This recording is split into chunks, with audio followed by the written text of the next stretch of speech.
बिस्मिल्लाहिर्रहमानिर्रहीम, अस्सलाम वालेकुम, गुड मॉर्निंग। 24/9 में खुश आमदीद। मैं हूँ आपके साथ सीमल हाशमी। अस्सलाम वालेकुम और मैं हूँ अबूजर मौज़म। आप सबको गुड मॉर्निंग। सिमल आपको गुड मॉर्निंग। और गुड मॉर्निंग आपकी मेरे ख्याल इसलिए भी है क्योंकि कल आपकी फेवरेट टीम जीत गई है और बड़े ज़बरदस्त तरीके से जीती है। मैं कहता हूँ लाहौर कलंदर्स ने कल क्या परफॉर्म किया है, ज़बरदस्त जी। कोयटा ग्लैडिएटर्स ने भी बुरा परफॉर्म नहीं किया। It was a high target 179, but Lahore Qalandars ने चेस भी कर दिया, बड़े अच्छे से खेले भी, 9 विकेट से जीते। कोयटा की लेकिन बॉलिंग फील्डिंग काफी मतलब वीक नजर आई है मेरे ख्याल में। अगर आपने जो ड्रॉप कैचेस देखे जो कोयटा के, और कल सरफराज की शक्ल पे भी नजर आ रहा था जितने वो गुस्से में थे अपने फील्डर्स और बॉलर्स पे, कैसे लग रहा था कि वो बड़े कैचेस लाहौर कलंदर्स ने भी छोड़े हैं। क्रिस गेल के 2 दफा कैच छोड़ दिए और ऐसा लगा क्रिस गेल जो 68 बना गए फिर।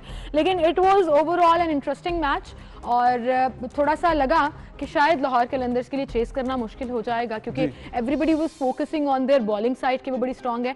बट हफीज ने क्या जबरदस्त जो है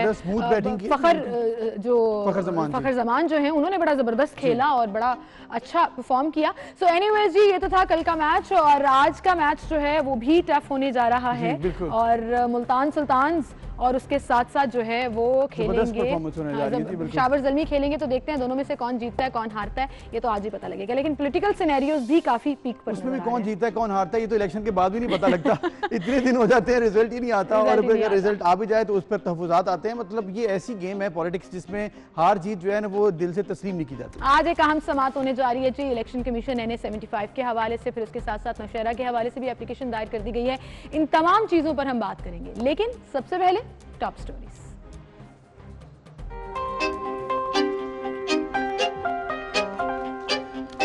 वज़ीर आज़म से खैबर पख्तूनख्वा के अरकान कौमी और सूबाई असम्बली की मुलाकात। 14 MNAs और 6 MPAs गैर हाजिर रहे। इमरान खान से मुलाकात न करने वालों में सुल्तान मोहम्मद और लियाकत खटक भी शामिल। डेस्क का ज़िमनी इंतखाब। इलेक्शन कमीशन इंतखाब दोबारा होने या ना होने का आज फैसला करेगा। नून लीग का दोबारा इलेक्शन का मुतालिबा। उधर वज़ीर आज़म इमरान खान ने भी 20 पोलिंग स्टेशन पर दोबारा इंतखाब कराने पर राजी हो गए। हलीम आदिल शेख पर तशद्दुद का मामला। विफाक और सिंध आमने सामने। विफाक का सिंध में IG को तब्दील करने का फैसला। नए IG सिंध के लिए वाजिद ज़िया के नाम पर गौर। सनाउल्लाह अब्बासी और मौज़म अंसारी के नामों पर भी मुशावरत।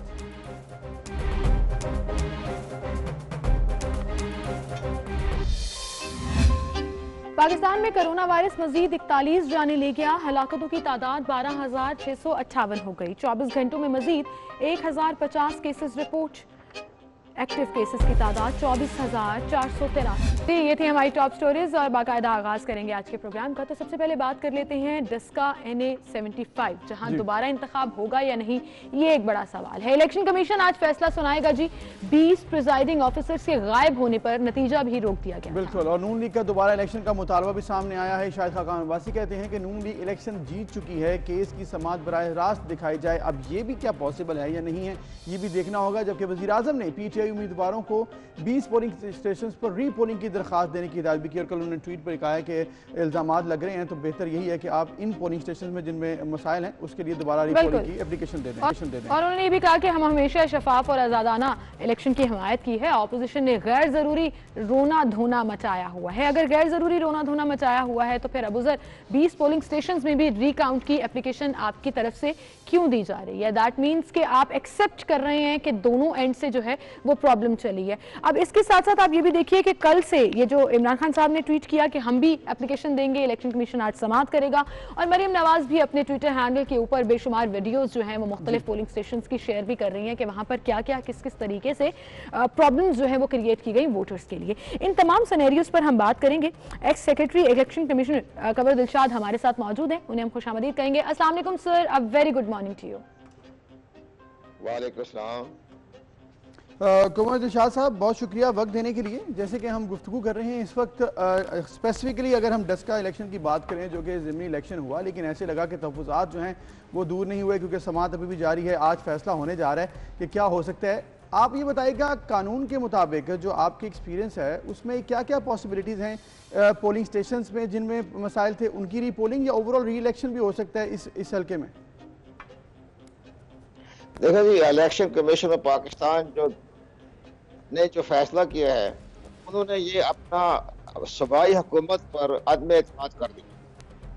उन्होंने कहा कि सूबाई हुकूमत जो है वो ज़िमनी इंतखाबात करवाने में, लॉ एंड ऑर्डर की सूरत हाल को कंट्रोल करने में नाकाम रही। और सबसे बड़ी हैरानगी की बात यह है कि सूबाई हुकूमत ने चीफ इलेक्शन कमिश्नर के किसी खत का या किसी टेलीफोन का रिस्पॉन्स नहीं दिया जी।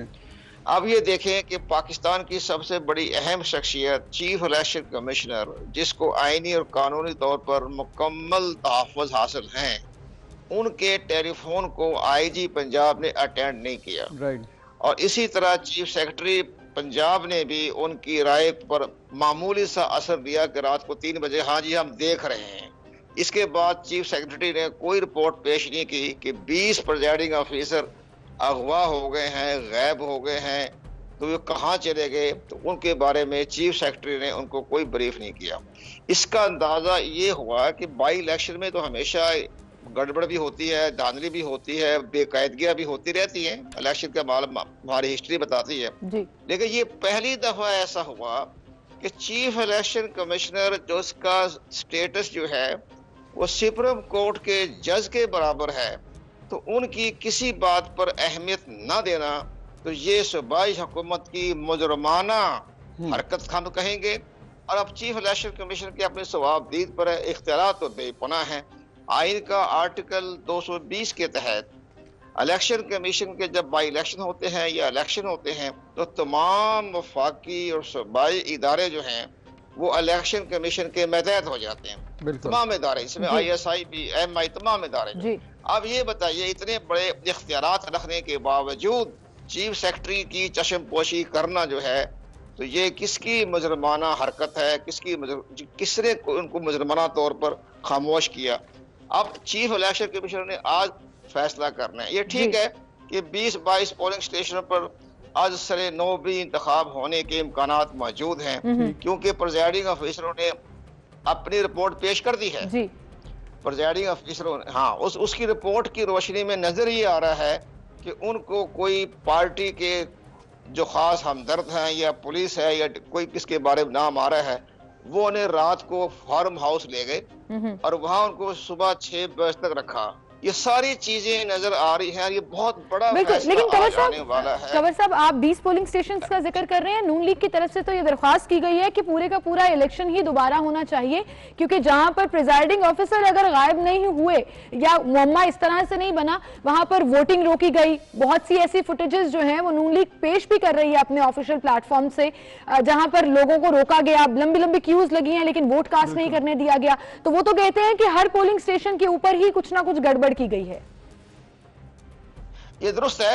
अब इसका फैसला तो इलेक्शन कमीशन नहीं कर रहे हैं ना, हम तो अपना राय दे रहे हैं, तजिया कर रहे हैं, लेकिन इलेक्शन कमीशन पाकिस्तान के पास तमाम रिकॉर्ड जो है, दस्तावेजात पहुंच चुकी है।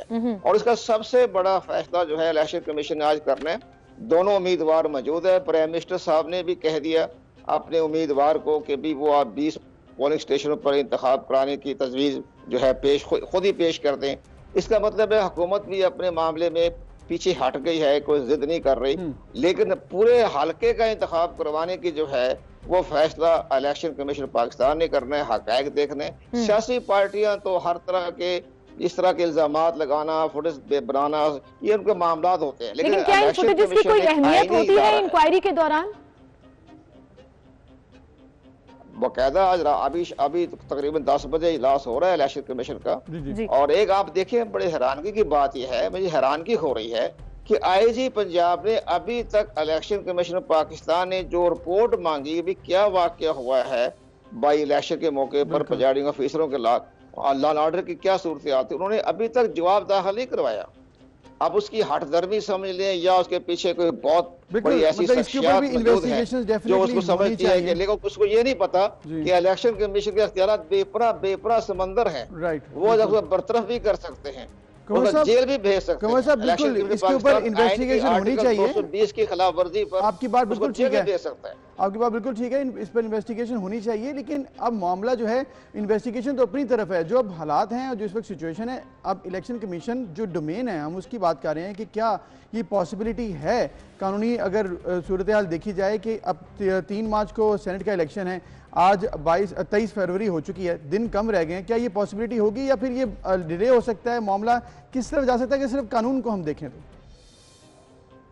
देखिए जी, अगर इन्होंने 20-22 पोलिंग स्टेशनों पर आज सुनो इंतखाब करवाया तो वो तो 24 घंटे में हो जाएंगे। वही मशीनरी है, प्रिजाइडिंग ऑफिसर को दोबारा नया जो बाकायदा एक हमारे पास सरप्लस स्टाफ होता है प्रिजाइडिंग ऑफिसरों का, उनकी ड्यूटी लग जाएगी, लेकिन सारा मामला हो जाएगा। अगर पूरी कॉन्स्टिट्यूंसी में इंतखाब करवाना तो मुमकिन है कि 1 मार्च को भी हो सकता है, 28 फरवरी तक को भी हो सकता है। इलेक्शन कमीशन की सारी मशीनरी बड़ी फहाल है, उसमें कोई फर्क नहीं पड़ेगा, ये सेनेट के इलेक्शन से पहले भी हो सकता है। लेकिन मेरा अपनी जाती राय है, अपनी जाती राय है, बाकी तो इलेक्शन कमीशन खुद पावरफुल डिसाइड करेगा। वो मेरे ख्याल में 20 या 22 पुलिस स्टेशन भी करवाएंगे, पूरे हल्के में नजर नहीं मुझे आ रहा, लेकिन ये 20-22 हल्कों में ये करवा देंगे। बिल्कुल। कमर दिलशाद साहब, जाते जाते ये भी कह दीजिएगा कि कुछ लोग जो हैं ये भी डिमांड कर रहे हैं कि बरह रास्त उस इजलास की कार्रवाई जो है वो दिखाई जाए। शाहिद खान अब्बासी ने भी कहा कि लाइव जो है वो दिखाया जाना चाहिए कि इंक्वायरी कैसे हो रही है और मामला कैसे बैठ रहा है। क्या इसकी पॉसिबिलिटी निकलती है? इलेक्शन कमीशन कभी इस तरफ आएंगे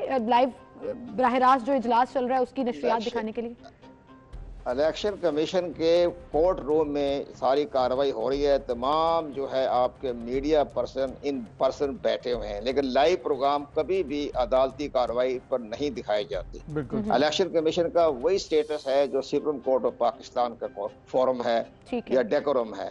तो जैसे सुप्रीम कोर्ट में भी कभी लाइव प्रोग्राम नहीं दिखाया जाता, इसी तरह इलेक्शन कमीशन का decorum supreme court of Pakistan के बराबर है। तो मुझे हैरानगी है, शायद खान अब्बासी वजीर आज़म रहे पाकिस्तान के, तो वो ऐसी बातें क्यों करते हैं जो कि डेकोरम में नहीं आती। हमें तो हैरानगी हो रही है ना, मुल्क का वजीर आज़म है और दानिश्वर है, पाकिस्तान का प्राइम मिनिस्टर रहा, बड़ा वो इस तरह की बातें करना डेकोरम के खिलाफ है, अदलिया के खिलाफ है। तो ये सारी मामला, हाँ रिपोर्टर बैठे होंगे, रिपोर्टिंग जो बिल्कुल ठीक है। बहुत शुक्रिया कमर दिलशाद साहब, आप हमारे साथ मौजूद थे और आपने गुफ्तगू की ओवरऑल सिचुएशन, और उन्होंने कहा कि बेसिकली ये 20 पोलिंग स्टेशन की पॉसिबिलिटी इलेक्शन कमीशन इसमें फैसला दे दे, लेकिन ओवरऑल पूरे हल्के में डस्का में इलेक्शन दोबारा से कराना थोड़ा सा मुश्किल लग रहा है। बिल्कुल सही, लेकिन देखते हैं कि अब इस पर कार्रवाई होती क्या है और किस तरीके से ये सिलसिला आगे चलता है। इजलास जो है वो आज होगा और उसके बाद डिसीजन जो है वो भी जल्दी ले लिया जाएगा। जैसे कि ऑलरेडी हमने बात की कि टाइम कम रह गया है और जैसे कहते हैं ना, वक्त कम है, मुकाबला सख्त है और दौड़ ज्यादा है, तो वो लगानी है। अब लेट्स सी कि आज क्या डिसीजन होता है। लेकिन दूसरी जानिब नौशेरा के इलेक्शंस की भी बात करें तो वहां पर भी मामला जो है वो अब घपले की तरफ जा रहा है और पाकिस्तान तहरीक इंसाफ के जो कैंडिडेट हैं उन्होंने बाकायदा इस पर एप्लीकेशन भी दे दी है कि जो फर्क है 4100 गायब वोटों की तादाद 6000 है। तो ये पूरा मामला जो है वो कंफ्यूज कर रहा है नौशेरा के इलेक्शन को भी। और कल वजीर आजम ने अहम विजिट किया और वो कल वहां गए, खैबर पख्तूनख्वा के अरकान कौमी और सूबाई असम्बली से उन्होंने मुलाकात। बिल्कुल, और मुलाकातों में एक और मामला हमने देखा कि 20 अरकान नहीं पहुंचे, उनमें सूबाई और कौमी असम्बली के मेंबरान भी शामिल थे। अब ये क्या वजह है? कोई पर्सनल मैटर है या फिर पॉलिटिक्स हो रही है, कुछ हैवी और कुछ डीप डाउन कुछ हो रहा है? ये तो ऑब्वियसली अब हल्के इस पर डिस्कस भी कर रहे हैं। लेकिन एक चीज़ जो कि इंपॉर्टेंट है नौशेरा की, क्योंकि यहाँ पर परवेज़ खट्टर उनके भाई लियाकत खट्टक जो हैं वो इन्वॉल्व हैं कि उनके आपस की मामलात की वजह से ये सीट जो कि पाकिस्तान तहरीक इंसाफ की थी वो हार गए। तो ये भी एक बहुत बड़ा प्रॉब्लम क्रिएट हो गया। तो इस पर हम बात करेंगे। हमारे साथ सीनियर तज्जियाकार सलीम बुखारी साहब मौजूद हैं। अस्सलाम वालेकुम सलीम बुखारी साहब, a very good morning to you. भाई साहब, सबसे पहले तो ये जो इमरान खान साहब ने विजिट किया केपीके का, ऐसे लग रहा है कि केपीके में कहीं पाकिस्तान तहरीक इंसाफ बिखरती हुई नजर आ रही। धड़े तो बहुत ही मशहूर हैं शुरू से ही पाकिस्तान तहरीक इंसाफ के, लेकिन लगा कि वो समेटने गए हैं इस वक्त वहां पर। और जो लोगों से उन्होंने वहां पर मुलाकात की और वाज़ेह तौर पर कहा कि सेनेट इंतखाबात में जो वोट नहीं देना चाहता वो पार्टी छोड़ दे। देखिए, गुजारिश ये है कि उन्हें केपीके जाने की जरूरत क्यों पेश आई है, उसकी एक वजह, सबसे बड़ी वजह जो नौशेरा में इलेक्शन जो है वो प्रोविंशियल असम्बली का जो इलेक्शन हारे हैं वो बहुत बड़ा सेटबैक है। इसलिए कि पार्टी के अंदर ही, उसमें अपोजिशन का कोई कमाल नहीं है, उनकी पार्टी के अंदर ही दो भाइयों के बीच जो जंग चल रही थी उसका ये शाखसाना है कि एक भाई ने चूंकि हमायत तर्क कर दी पीटीआई की और इस बुरी तरह से उनको शिकस्त खाना पड़ी। तो मैं समझता हूँ खान साहब का ये जो यात्रा थी पेशावर की, ये बिल्कुल दुरुस्त थी। उन्हें जाके वहाँ देखना चाहिए कि सूरत हाल क्या है। मगर एक बात अपनी जगह सही है कि जहाँ पार्टी के अंदर इख्तलाफात होंगे वहाँ सूरत हाल गंभीर हो सकती है। अगर हम इसको ब्रॉडर पर्सपेक्टिव में भी देखें तो सेनेट के इलेक्शन के हवाले से जो कुछ हो रहा है उसमें भी पार्टी के अंदर से उठने वाली चीखें और आवाज़ें हैं।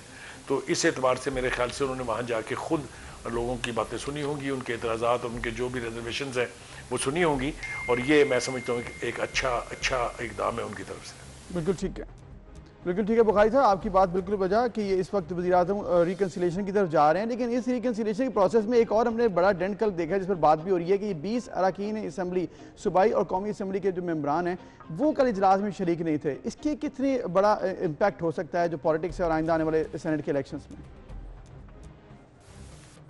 देखिए, इसके बारे में तो कोई शुबा नहीं है। अगर आप ये देखें कि वहाँ पर 2 दफ़ा चीफ मिनिस्टर्स बदले गए हैं और यही हाल बाकी की जो काबीना है उसके अंदर भी रद्दोबदल बहुत रैपिडली होते रहे, उसकी वजह यह है कि कुछ लोगों का एतमाद इस चीफ मिनिस्टर पर नहीं है, कुछ का पहले पर नहीं था। तो पार्टी के अंदर के इख्तलाफात जो हैं वो अब वाज़े तौर पे खुल के सामने आ रहे हैं, और आज जिन लोगों की गैर हाज़िरी की तरफ आपने इशारा किया है ये बहुत अहम बात है, इसलिए कि इमरान खान साहब चीफ मिनिस्टर भी हैं, पार्टी के सरबराह भी हैं, उनकी बुलाई हुई मीटिंग जिसमें मालूम हो कि वो खुद मौजूद होंगे, उसमें उनका ना आना एक बहुत बड़ा इंडिकेटर है, और यही परेशानी लाहक है प्राइम मिनिस्टर साहब को भी, पीटीआई के दूसरे जो रिस्पॉन्सिबल लोग हैं उनको भी, कि अगर पार्टी के अंदर से मार पड़ती है उनको तो इसका कोई ना डिफेंस है ना इसका कोई इलाज है। बिल्कुल सही बुखारी साहब। अगर अब हम NA 75 की बात कर लें जिसमें हुकूमत और अपोजिशन तो आमने सामने है और हुकूमत किसी तौर भी रिस्पॉन्सिबिलिटी कबूल करने को तैयार नहीं है, जो मामला मुतनाज़े हो गया वहाँ पर, लेकिन इलेक्शन कमीशन आज एक अहम समात भी करने जा रहा है। बाय इलेक्शन जो हुए डस्का में, मशीनरी हुकूमत तमाम पाकिस्तान तहरीक इंसाफ की थी, लेकिन इसके बावजूद पाकिस्तान तहरीक इंसाफ ही इल्ज़ाम लगा रही है नून लीग पर, तो इस पूरे मामले को आप कैसा देखते हैं?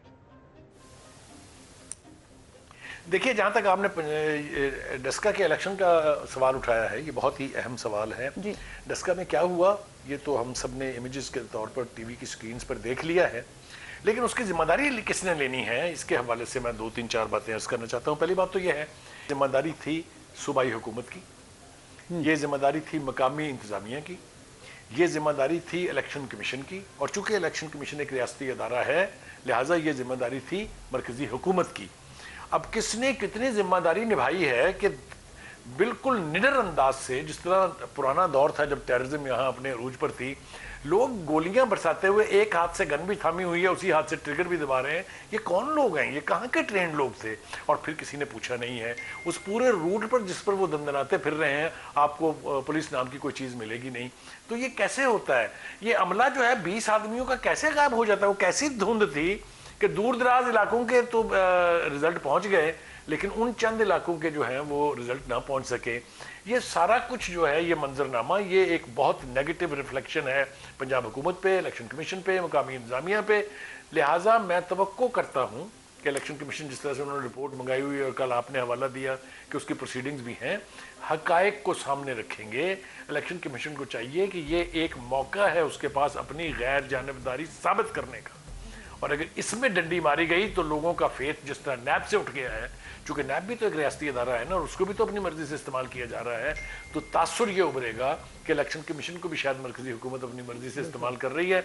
लिहाजा it's a test case for election commission के कल क्या होने जा रहा है। राइट, बिल्कुल बिल्कुल टेस्ट केस है बुखारी साहब, इसमें कोई शक नहीं है। तो ये बताइएगा, अब इमरान खान साहब ने भी कल ट्वीट किया और उन्होंने अपनी पार्टी में इमरान को कहा है कि हम शफाफियत के ऊपर यकीन रखते हैं, और ये जो 20 पोलिंग स्टेशन है जिस पर वावेला भी किया जा रहा है इसके लिए री पोलिंग के लिए जो है एप्लीकेशन दे दी जाए, तो आपको ये कैसा कदम लगता है जो गवर्नमेंट की तरफ से उठाया जा रहा है? और दूसरी जानिब ऑब्वियसली अपोजिशन तो कह ही रही है कि री इलेक्शन होना चाहिए इन हल्कों में।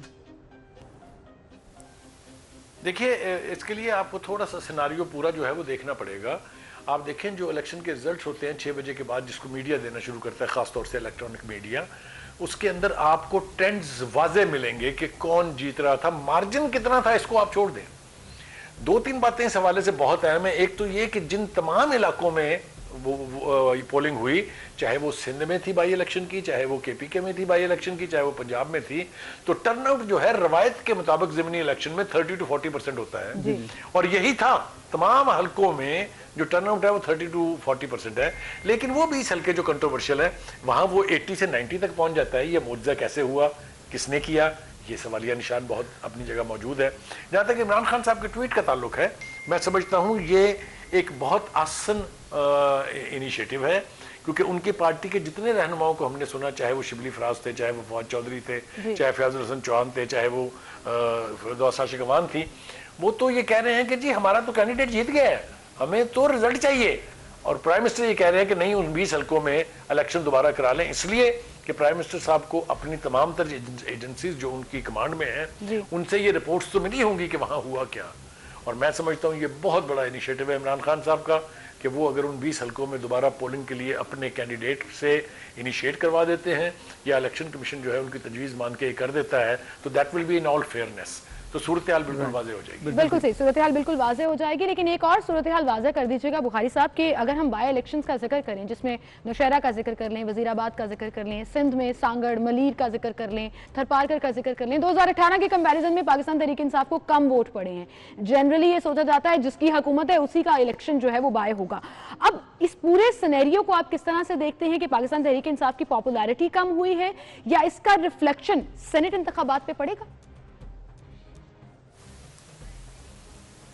आपने बहुत ही इंटेलिजेंटली जो बात कहनी चाहिए उसको बड़े खूबसूरत अंदाज से, ये किसी और ने नहीं कहा था, ये प्राइम मिनिस्टर इमरान खान साहब कंसिस्टेंटली कहते आए हैं कि होता यह है कि ज़मीनी इलेक्शन में तो वही कैंडिडेट जीतता है जिसकी सिटिंग गवर्नमेंट होती है, चाहे वो पंजाब हो चाहे वो मरकज़ हो। तो उनका ये कोट अगर तस्लीम कर लिया जाए तो फिर तो उनको बड़े ओपन हार्ट के साथ ये सारे रिजल्ट जो हैं उसको एक्सेप्ट कर लेना चाहिए था। और ये करना उनको पड़ेगा इसलिए कि जो इन बाई इलेक्शंस ने साबित किया है अब तक वो ये कि चोर चोर डाकू डाकू डाकू डाकू लूट गए, खा गए, बहल बना लिए, उसकी तकरार के बावजूद 2 साल के बाद भी सूरत हाल ज़मीनी हकायक वही हैं जो उस वक्त थे। कोई एक सीट उनके हाथ से नहीं गई है। डस्का में अगर दोबारा इलेक्शन हो गया तो मैं आपको बता रहा हूँ कि जो सूरत हाल है, अगर उन ट्रेंड को आप बिलीव करेंगे जो थे, तो वहाँ भी वही नून लीग जीत जाएगी। तो इसका मतलब यह है कि जितना भी बयानिया हुकूमत का था अवाम ने वो भी नहीं खरीदा है। अगर नवाज शरीफ का बयानिया नहीं बिका है तो बयानिया इमरान खान साहब का भी नहीं बिका। जी बुखारी साहब, लेकिन क्या इसका इम्पैक्ट और रिफ्लेक्शन सेनेट इंतखाबात पे पड़ेगा या नहीं पड़ेगा? Absolutely, not only on senate. ये आप फिर मुश्किल सवाल इतनी आसानी से पूछ लेती हैं। यकीनी तौर पे इसका इम्पैक्ट वहां होने जा रहा है और आने वाले जितने भी इलेक्शन होंगे, चाहे वो अगले बाई इलेक्शन जनरल इलेक्शन हो और 2023 में हो, इसका रिफ्लेक्शन वहां जाएगा। जो बुनियादी नुक्ता समझने के लिए खान साहब और उनके दीगर जो यानी हवारी हैं वो समझने के लिए तैयार नहीं, वो ये कि जब तक गवर्नेंस नहीं होगी अवाम को आप एक तवील अरसे तक बेवकूफ़ नहीं बना सकते। और ये इसी चीज़ का रिफ्लेक्शन है कि इतने बाई इलेक्शंस में बहुत बुरी तरह से पीटीआई के कैंडिडेट्स जो है वो हारे। बिल्कुल ठीक है। सलीम बुखारी साहब, आपने गुफ्तगू की और ओवरऑल जो इस पर इम्पैक्ट है इन ज़िमनी इंतखाबात का सेनेट के इलेक्शन में और उसके बाद आने वाले 2023 के इलेक्शन में उन्होंने कहा खूब पड़ने वाला है। तो लेट्स सी आगे आने वाले मुझे लगता है ऑपोजिशन का रोल उतना इंपॉर्टेंट नहीं है जितना आपकी गवर्नेंस का रोल है। अगर आपके साथ आवाम जो है वो पैरेलल चल रही है, और वो तभी चल सकती है जब आवाम को रिलीफ मिलेगा। वो महंगाई की सूरत में है, वो रोजगार की सूरत में है, वो खाने उनको 2 वक्त की रोटी मिलनी चाहिए और उनका रोजगार चलते रहना चाहिए। एग्जैक्टली, ये काउंट करती है और ये इसमें ही जब रिएक्शन आता है तो फिर आवाम वोट के जरिए अपना रिएक्शन देती है। एनीवेज ये तो 2023 में जाके क्लियर होगा कि क्या मामला है, लेकिन 3 मार्च को क्लियर होगा, मैं आपको बता रही हूं। आप देखिए और वही डिसाइड करेगा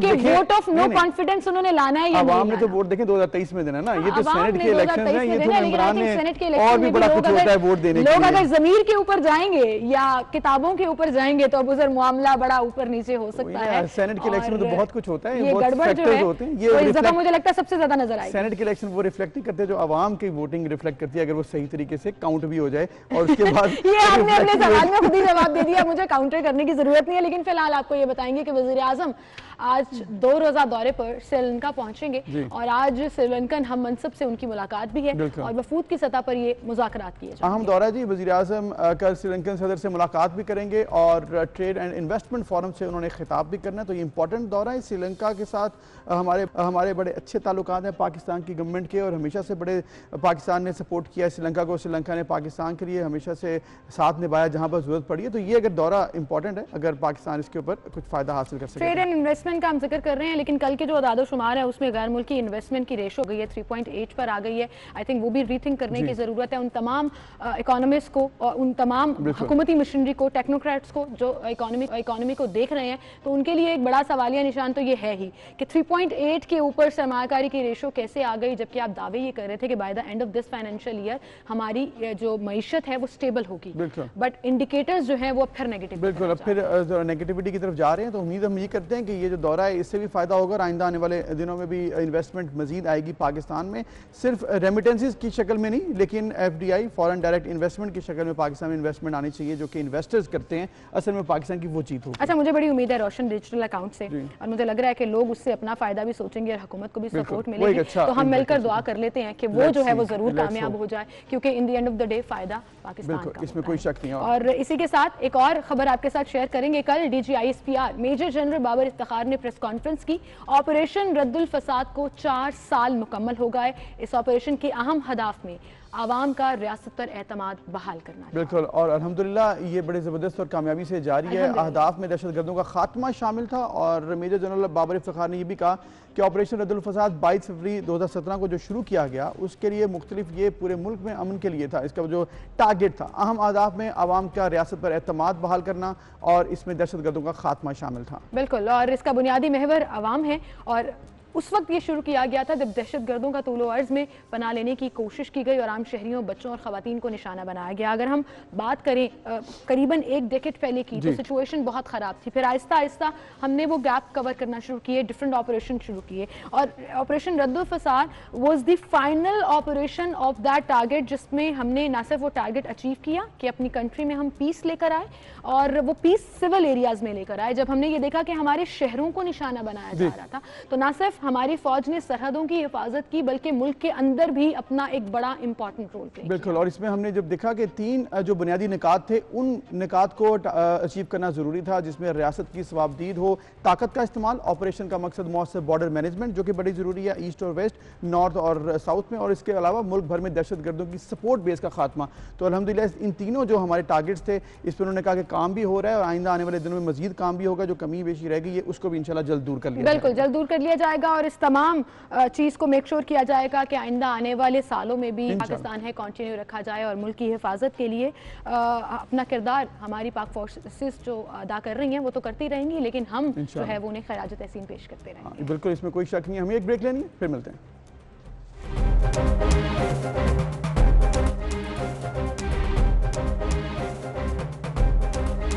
वेलकम बैक। एक बार फिर से आपको खुशामदीद कहेंगे। सूबा सिंध की अगर बात करें तो वहाँ पर अपोजिशन लीडर हलीम आदिल शेख की गिरफ्तारी के बाद मामलात जो हैं वो ऐसा लग रहा है कि बिगड़ते ही जा रहे हैं। मुख्तलिफ इल्ज़ामात जो हैं वो सिंध हुकूमत पर लगाए जा रहे हैं। वाज़ेह तौर पर पहले ये कहा गया कि अपोजिशन हलीम आदिल शेख के कमरे से उनका वहाँ पर सांप निकल आया और उन्होंने कहा कि मैंने वो सांप खुद मारा। फिर कहा गया कि उन पर जेल में अटैक किया गया, कुछ गुंडों की जानिब से उनको पकड़ा गया जिसकी वजह से वो भागते हुए वहाँ से निकले, उन्होंने अपनी जान बचाई। बहरहाल अभी तो वो हॉस्पिटल में जो है वो ज़ेरे इलाज भी हैं, लेकिन सूरत हाल जो है वो तशवीशनाक होती जा रही है और इल्ज़ाम लगाया जा रहा है जी कि पॉलिटिकल विक्टिमाइजेशन। बिल्कुल, और इसमें ये कहा जा रहा है कि जो पुलिस का किरदार इसमें नेगेटिव है और इसी वजह से अब ये भी कल खबरें आ रही थी कि IG सिंध को तब्दील किए जाने का इम्कान है और साथ ये भी कहा जा रहा है कि सिंध हुकूमत और IG यानी कि जो पुलिस है सिंध की उसके साथ मिलकर ये सारा मामला ख़राब हो रहा है। हलीम आदिल शेख पर तशद्दुद हुआ, उनके जो बच्चे हैं उन्होंने भी ये कहा है कि हम अपने वालिद से मिले हैं तो उनके जिस्म पर तशद्दुद के निशानात हैं और इस वक्त वो हॉस्पिटल में हैं और उनको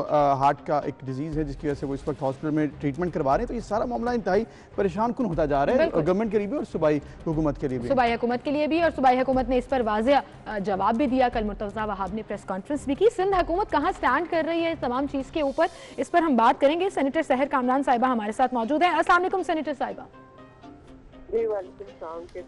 अल्हम्दुलिल्लाह बिल्कुल ठीक ठाक, आप ठीक हैं? अल्हम्दुलिल्लाह। सेनेटर साहिबा, ये opposition leader Sindh assembly Haleem Adil Sheikh का मामला जो है वो अब थोड़ा कॉम्प्लिकेटेड होता जा रहा है। सारे का सारा इल्ज़ाम सिंध हुकूमत पर लगाया जा रहा है कि जानबूझकर सिंध हुकूमत ने गिरफ्तार किया और गिरफ्तारी के बाद जो सलूक किया गया उसमें भी पीपल्स पार्टी इन्वॉल्व है। कल उनके बेटे साहबजादे एहसन आदिल ने तो यहाँ तक इल्ज़ाम लगाया कि जिन गुंडों ने अटैक किया हलीम आदिल शेख के ऊपर वो पहले जिए भुट्टो के नारे लगा रहे थे और फिर उन्होंने मारना शुरू कर दिया।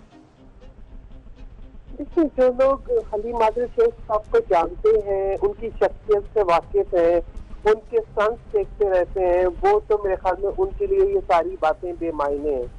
हमने हलीम आदिल शेख को उस वक्त भी देखा जब वो कैप्टन सफदर के अफवाह वाला वाकया हुआ था, गिरफ्तारी वाला वाकया, तो वो भी हमने देखा कि IG सिंध अफवाह हुए, पहले उन्हें पुलिस को प्रेशराइज करने की कोशिश की गई, फिर उसके बाद हमने हलीम आदिल शेख को उस वक्त भी देखा था जब जो है गैर कानूनी तामीरात के खिलाफ वली में ऑपरेशन चल रहा था, हमने उस वक्त भी देखा। हमने हलीम आदिल शेख को उस वक्त भी देखा जब वली में इलेक्शन हो रहे थे। सारी फुटेजेस मेरे ख्याल में तमाम चैनल्स ने उनको दिखाया कि किस तरीके से वो असला लेके पहुंच गए। उनकी शख्सियत के अंदर ना ये इस किस्म के स्टंट्स जो है वो शामिल है। उनका एक पस मंजर है, एक बैकग्राउंड है, और अफसोस की बात ये है कि इमरान खान अहमद नियाज़ी साहब ऐसे ही लोगों को पसंद करते हैं जो कि जो है स्मार्ट स्टंट दिखा सकें, इस किस्म की हरकत कर सकें। फिर दोस्त समीर नकवी साहब को हटाया गया इसलिए कि पढ़े लिखे लोगों की तो जरूरत नहीं है। उनको या तो वो लोग पसंद है जो टेबल पे पूछ रख के बात करें, या वो लोग पसंद है कि जो कि ऐवान के अंदर शोर शराबा और हंगामा कर सके, और वो लोग पसंद है जो कि ग्राउंड के ऊपर जो है वो इस किस्म की हरकतें कर सकें। तो ये तमाम बातें जो वो कह रहे हैं मैं समझती हूँ ये तमाम बेमायनी है और इन पर यकीन करना। लेकिन सहर साहिबा, जो सांप निकलने का मामला है उसमें तो पुलिस ने भी इस बात की तस्दीक की थी कि सांप आया था, लेकिन ये ऑब्वियसली ये तो नहीं कहा कि रखवाया गया किसी की तरफ से। लेकिन सांप का मामला तो हकीकत में है, अब उनकी तबीयत भी ख़राब है, हॉस्पिटल में है। तशद्दुद के मामले पर भी कहा गया कि कुछ आवाज़ें उनके खिलाफ निकाली गई हैं, नारे लगाए गए, लेकिन उनको फ़ौरन रेस्क्यू कर लिया गया, सुपरडेंट ने भी कहा है। अब ये मामले की तहकीक हो रही है, इस पर ऑब्वियसली तहकीकात तो होनी चाहिए, मामला असल में है क्या, इसके अलावा कि हलीम आदिल शेख का पास कैसा रहा? देखिए अभी सर बात ये है कि आप मुझे बताएं कि आपने भी देखते होंगे कितनी जेलें हैं जिनमें कैदियों के हाथ में डंडे देके उनको गिरफ्तार किया जाता है कि जी सांप आएगा, वो डंडा उनके पास होगा, उस डंडे से सांप को मारेंगे। नहीं, इस किस्म की जो है ना स्टंट्स और इस किस्म की हरकतें मैं समझती हूँ कि उनकी इज्जत में या जो है उनकी क्रेडिबिलिटी में इजाफा नहीं कर रही। अब सांप जो है उनसे मिलने वाले लोग बराबर सांप ले आए, सांप आया था, सांप बाहर था, सांप उनके पास था, सांप पीपल्स पार्टी ने भेज दिया। तो देखिए बहुत से सियासी कैदी जो है वो इधर उधर पाकिस्तान में उनके तो कोठरियों में सांप नहीं आ रहे, इनके पास सांप आ रहा है इसलिए कि ये स्टंट सिखाते हैं। हमारे जो है वो आप देखेंगे जो साबिक अपोजिशन लीडर है सैयद खुर्शीद शाह साहब 18 महीनों से गिरफ्तार है, उनकी केस की सुनवाई नहीं होती, तो वहाँ पे आप अजीब अजीब बातें हमारे सामने आती हैं।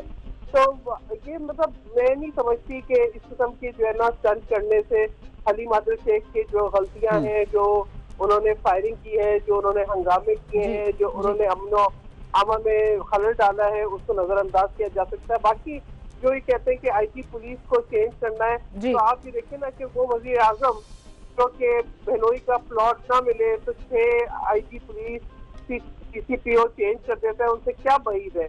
ये जो इंतजामिया जो है अपनी मर्जी का जो है जो उनके अहदाफ है वो हासिल ना हो तो वो जो है आईजी को अगवा करवा देते हैं, तो उसको तब क्या कहा जा सकता है। बिल्कुल सही, लेकिन सिंध पुलिस के ऊपर सवालिया निशान उठा रही है वफाकी हुकूमत का ये इंडिकेशन कि आईजी तब्दील किया जाएगा। वो बेसिकली ये कहा जा रहा है कि सिंध पुलिस पॉलिटिसाइज है और पीपुल्स पार्टी की तरफ इंक्लाइन कर रही है। तो इसमें आपको लगता है कि सिंध पुलिस की कारकर्दगी के ऊपर सवालिया निशान आएगा, और अगर आईजी तब्दील किया जाता है वफाक की तरफ से तो ये दोबारा से तनाज़े खड़ा तो नहीं होगा? हमें लास्ट टाइम भी याद है कि कितना बड़ा मामला बन गया था आईजी की तैनाती।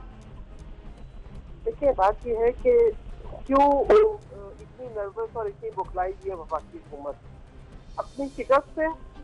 देखिए बात यह है कि आपको एक गैर किसी तरीके से आपने नशिस्तें हासिल की, सिंध में तो आपका कोई वोट बैंक नहीं था और ये हमने देखा भी बाई इलेक्शन में।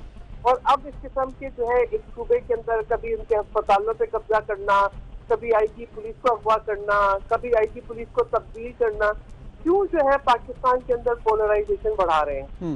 इसका इनको क्या फायदा होगा? आप देखें ना, नो कॉन्फिडेंस तो इनको उस सूबे में भी मिल गया, केपी में, जहाँ पे ये बड़े दावे करते थे कि जी इनकी दोबारा हुकूमत मुंतखब हुई, पता लग गया कि वोट इनके रही थे।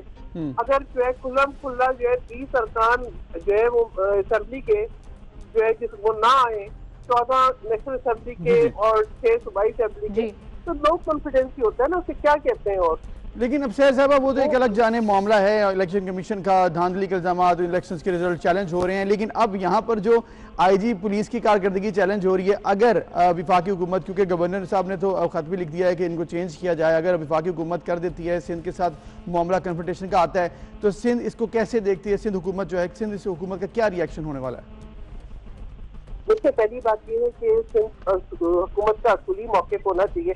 आप मुझे बताएं कि कानून को हम किसी संदूक में रख के दफन कर दें, यानी एक शख्स जो है वो फायरिंग करते हैं उसके सिक्योरिटी गार्ड, एक शख्स जो है वो इलेक्शन के अंदर रखना डालने के लिए असले की नुमाइश करता है, बदमाशी करता है, उसके साथ क्या किया जाए? पीटीआई चाहे तो उसे जो है वो तमगा इजाजत दे दे, सारा इजाजत दे दे कि भाई वो मतलब पीटीआई सब कुछ कर सकती है।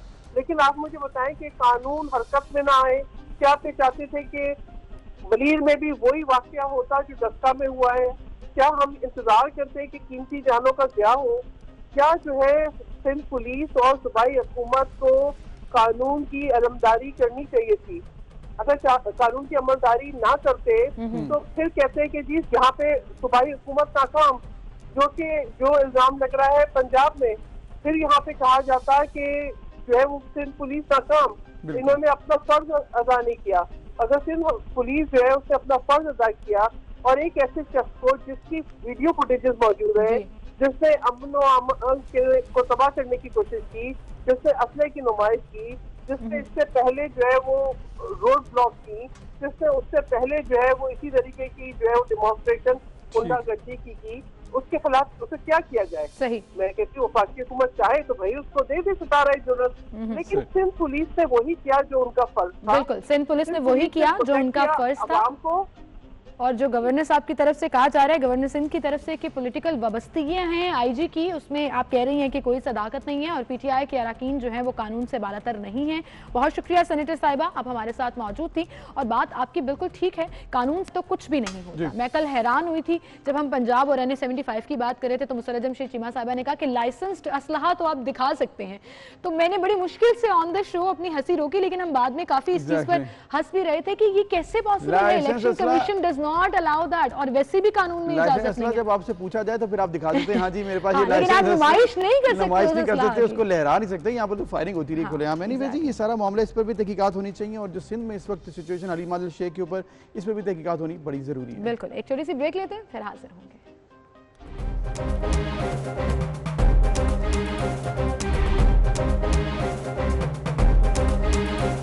वेलकम बैक जी। एक बड़ा अफसोसनाक वाक़या कल पेश आया जब एक 3 मरले के तनाज़े के ऊपर एक ख़ानदान में आपस में इस कदर तनाज़ा बढ़ गया कि फायरिंग के नतीजे में एक ही घर के 5 अफराद जाँ बहक हो गए। बड़ा अफसोस हुआ ये खबर देखकर। ऑब्वियसली पुलिस इस पर इन्वेस्टिगेट कर रही है, लेकिन हमने यह बहुत दफ़ा देखा है कि इस तरह से मामलात आते हैं, मतलब अंदरूनी मामलात इस हद तक बढ़ जाते हैं कि कत्लो गारत कहाँ तक पहुँच जाती है। बिल्कुल, कत्लो गारत कहाँ तक पहुँच जाती है। इंतहाई अफसोसनाक ये वाक़या कल सरबंद के इलाका अखवान अहमद में पेश आया, जहाँ पर जाबहक होने वालों में शौहर, 2 बीवियां, बेटी और बेटा शामिल थे और कत्ल का मुकदमा जो है वो मकदूल करम शाह के भतीजे के खिलाफ थाना सरबंद में दर्ज कर लिया गया है। और इस हवाले से ये पूरा जो तनाज़े है वो सिर्फ 3 मरले का मकान था जो चाहिए था, अंधाधुंध फायरिंग की गई, उस फायरिंग के नतीजे में पूरे का पूरा ख़ानदान उजड़ गया। पुलिस ने मौका पर पहुँच कर तफ्तीश तो शुरू कर दी है और जाबहक होने वालों में करम शाह है, बेटा ज़ुबैर शाह है, बेटी कलसूम है, ज़ौजा यास्मीन है और सनारा है, और उनकी लाशें जो है वो पोस्टमार्टम के लिए मुर्दा खाने मुंतकिल कर दी गई जी। और इसके साथ साथ जो कि मुलजिमा है उसको अभी गिरफ्तार करने की कोशिश की जा रही है। कोशिश कहाँ तक पहुंची है, इन्वेस्टिगेशन किस बेसिस पर हो रही है और अभी तक क्या मुहरकात हैं, इस पर हम बात करेंगे। हमारे साथ मौजूद हैं SP वकार अहमद जो कि सदर डिवीजन में इस वक्त तैनात हैं, उन्हीं से हम ये मामले के बारे में पूछते हैं। अस्सलाम वालेकुम वकार साहब।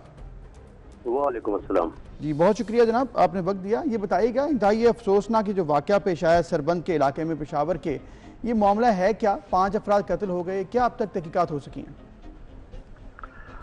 इस तरह था कि इसी रात उनके घर में कोई शादी का प्रोग्राम था रिश्तेदारों में। 12 बजे ये लोग वहाँ से आ गए और तकरीबन 2 बजे के करीब इनका जो चचाजाद है, मुखारिफ उसका नाम है, उनका इनके साथ 3 मरले के मकान पे तनाज़ा था कि इसमें मेरा भी हिस्सा है। वो आके आ गया और घर के 5 अफराद जिसमें 2 मर्द और 3 खवातीन थे, उन सबको मार दिया और उनकी एक बहू जो है वो जिंदा बच गई है। एक बहू जिंदा बच गई, बाकी पूरे का पूरा खानदान जो है वो कत्ल कर दिया गया। क्या शवाहिद मिले, किस तरह पता लगा कि उस भतीजे ने ही फायरिंग की और चचा की फैमिली को मौत के घाट उतार दिया? जैसे हम वहाँ पे पहुंचे, मैंने खुद जो जिंदा बच गई थी वो वाहिद चश्मदीद गवाह थी और वो पहचान नहीं पा रही थी कि ये हमलावर कौन थे। उन्होंने हमें हुलिया बताया और फिर ये भी बताया हमारे पूछने पे कि इनका किसी के साथ तनाज़ा चल रहा था, तो उसने कहा कि मकान के तनाज़े पे उनकी कज़न के साथ तनाज़ा था। चूँकि आपस में इनकी लगती नहीं थी तो आना जाना नहीं था, इसलिए मैं शक्लों से नहीं जानता हूँ। तो इसका जो बंदे फौत हो गए थे उनका शनाख्ती कार्ड से उनकी फैमिली ट्री निकाली। फैमिली ट्री में उनके बाप के जो भाई थे वो आ गए, फिर उनकी फैमिली ट्री निकाली। उनके बेटे जब आ गए, उनकी तस्वीर जब वो जिंदा बच जाने वाली खातून समीना उनको दिखाया तो उसने पहचान लिया कि यही बंदा था इसने कत्ल किया।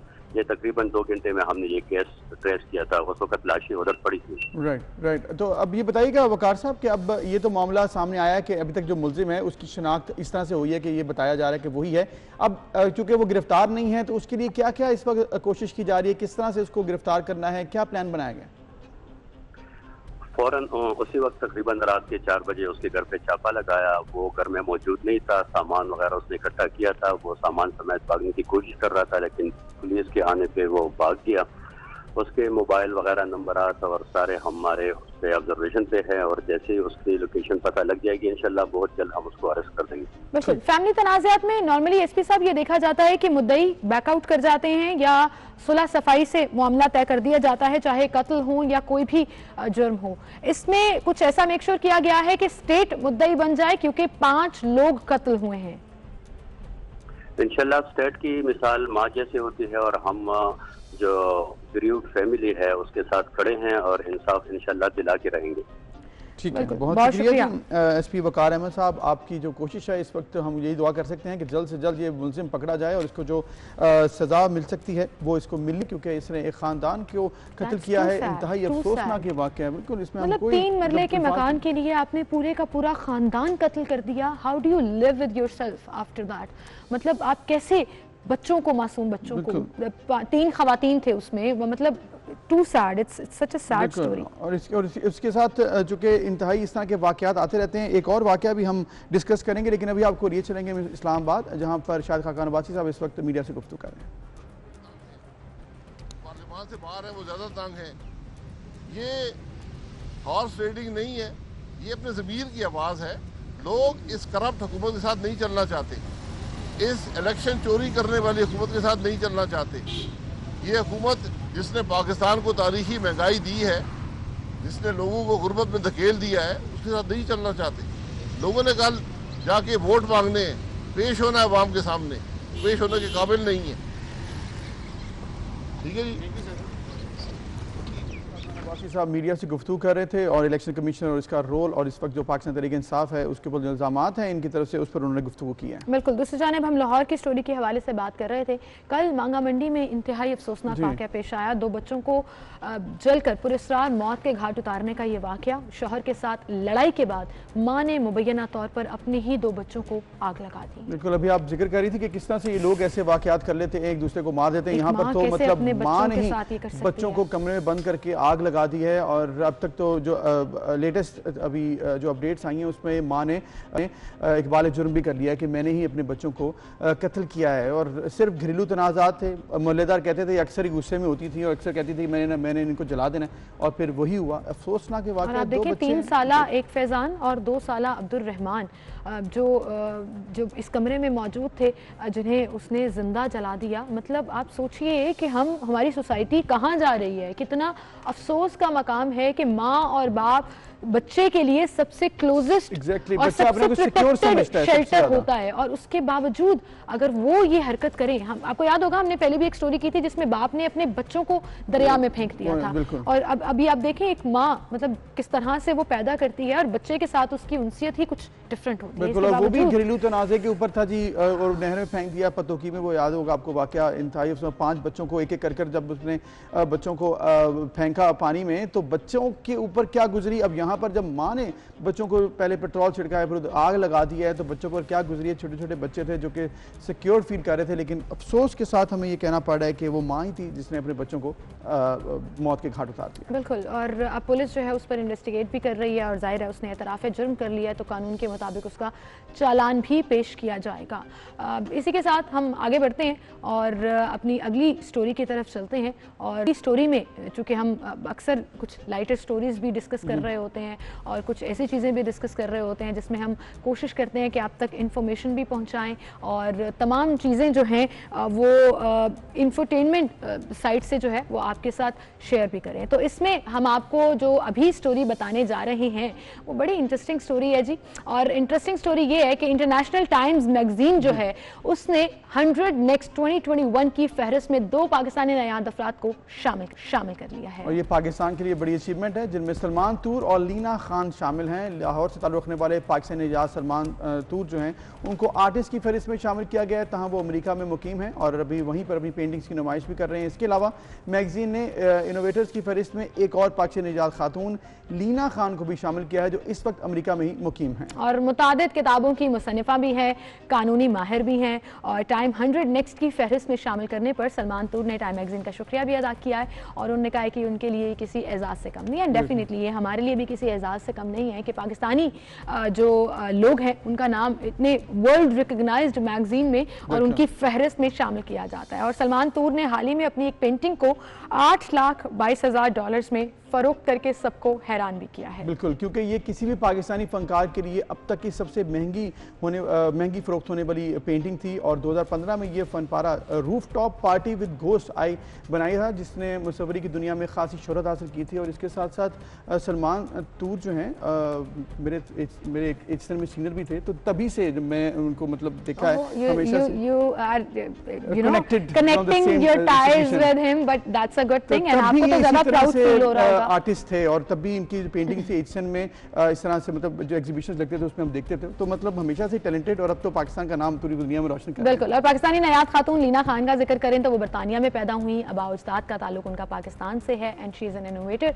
और उनकी इनोवेशंस जो हैं वो वर्ल्ड रिकग्नाइज्ड भी की गई। और आप देखिए कि टाइम मैगजीन में उनका नाम भी आ गया, तो आई एम ग्लैड कि इसमें एक फीमेल नाम भी है, एक मेल नाम भी है। So that's a good thing जी। And that was the story जो हमने आपके साथ शेयर की कि दुनिया में पाकिस्तानी बड़ा ज़बरदस्त काम भी है और पाकिस्तान का नाम रोशन करने में अपना रोल प्ले कर रहे हैं। बिल्कुल, और हमने हमेशा देखा है और कोशिश भी की है कि जो भी पाकिस्तान के टैलेंटेड लोग हैं उनको हम प्रमोट भी करें और हमारी कोशिश होती है कि उनसे आपकी मुलाकात भी करवाएं, क्योंकि ये बड़ा ज़रूरी होता है मेरे ख्याल में। क्योंकि पाकिस्तान में जो भी टैलेंट है अगर उसको प्रमोशन नहीं मिलेगी, उसकी बात नहीं होगी, उसको प्लेटफॉर्म नहीं मिलेगा, तो फिर वो रॉ टैलेंट ही बन के रह जाता है। उसको ज़्यादा ग्रूम करने के लिए आपको प्लेटफॉर्म देना बड़ा जरूरी है। एप्रिसिएशन बड़ी मैटर करती है जी। That's the lesson of the day कि अगर आपको लग रहा है कि आपके आसपास कोई अच्छा काम कर रहा है तो उसको जरूर अप्रिशिएट कीजिए और आप देखिए कि उसका passion towards that project, towards that काम जो है वो बढ़ जाएगा। We are taking a short break और भी बहुत कुछ है जो आपके साथ शेयर करना है। छोटी सी ब्रेक के बाद मिलते हैं।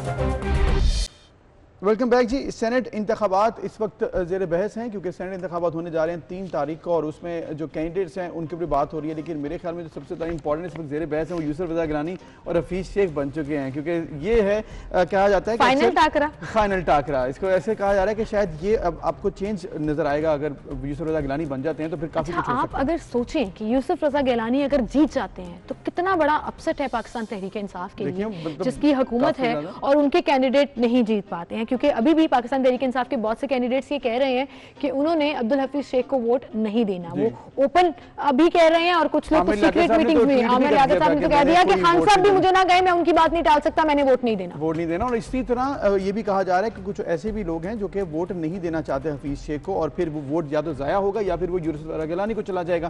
और अगर ऐसा होता है तो फिर उसका नुकसान पाकिस्तान तहरीक इंसाफ गवर्नमेंट को हो सकता है, क्योंकि अगर कौमी असम्बली में मेजॉरिटी नहीं रहती है और यूसुफ रज़ा गिलानी बन जाते हैं सेनेट के मतलब सेनेटर बन जाते हैं तो फिर क्या होगा? फिर अच्छा, बाय लॉ तो कुछ नहीं हो सकता ना, बाय लॉ कुछ नहीं हो सकता, एथिक्स का प्रेशर पड़ सकता है, मॉरल प्रेशर पड़ सकता है, लेकिन बहुत से गवर्नमेंट जो है ऐसे प्रेशर्स को ना ऐसे इग्नोर कर देती हैं। But I don't know, opposition जो है वो शायद अपनी नेक्स्ट पॉलिसी को रीथिंक कर ले इसके बाद, और हो सकता है कि वोट ऑफ नो कॉन्फिडेंस की तरफ भी जाया जाए कि हम अगर पार्लियामेंट से मेजॉरिटी लेकर सेनेट की सीट निकाल सकते हैं, एग्जैक्टली, तो फिर हम कुछ भी कर सकते हैं। बहरहाल इसके अलावा जो आजकल चीज बहस में चल रही है वो ओपन बैलेट कराने का जो मामला है, उससे मुतालिक सदारती रेफरेंस पर समाअत आज भी होगी, और उस समाअत के दौरान जस्टिस उमर अता बंदयाल ने यह भी कहा कि आप जिस सिस्टम को जारी रखना चाहते हैं वो इंफरादी हीरोइज्म को फरोग देता है, और समाअत आज फिर 12 बजे होगी। और इसमें और ये भी कहा गया कि जमहूरियत का तकाजा यह है कि पार्टी सिस्टम मजबूत हो, जब तक तरीकाकार में तब्दीली नहीं लाएंगे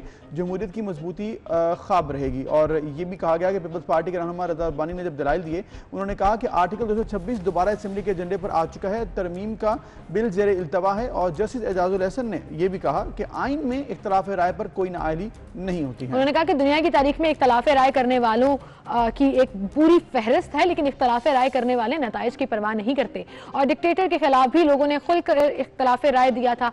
बड़े इंटरेस्टिंग रिमार्क्स जो हैं वो अब तक इस पूरे सदारती रेफरेंस की समाअत के दौरान जो है वो सुनने में आए हैं, लेकिन मामला किस तरफ जाता है ये तो डिसीजन ही बताएगा। और फिर वजीर आजम का इलेक्शन ओपन बैलेट से कराने का जो मकसद है वो पार्टी डिसिप्लिन था, लेकिन इसके बावजूद जब इलेक्शन कमिश्नर अदालत में पेश हुए और जाती हैसियत में गए, तब भी ये वाजिया कर दिया गया कि आप किसी भी मेंबर को पाबंद नहीं कर सकते कि वो पार्टी के कैंडिडेट को ही वोट दे। हाँ, हॉर्स ट्रेडिंग नहीं होनी चाहिए, करप्शन नहीं होनी चाहिए, और अगर वो अपनी पार्टी के कैंडिडेट को वोट नहीं दे रहा तो उसे खुलकर बताना चाहिए। जो एफिडेविट भी साइन हो रहा है, हाँ, जैसे एफिडेविट साइन कराएगी अब इलेक्शन कमीशन जो है वो प्रॉपर एक हल्फनामा लेगी कि जी आप अपने जमीर की आवाज पर इलेक्शन में हिस्सा लेंगे। ये ना, ये तो आइडियली बातें हैं ना, आइडियल स्पीकिंग के जी ऐसा होना चाहिए, होता फिर यहाँ पे ये है कि वो पैसों का लेन देन शुरू हो जाता है, जिसकी वजह से सारी बात बहस बनी है, वरना ये मामला उठता ही ना। अगर सिर्फ आप अपनी जमीर की आवाज में वोट देते और अपनी मर्जी का सेनेटर मुंतखब करते तो कोई प्रॉब्लम ना होती।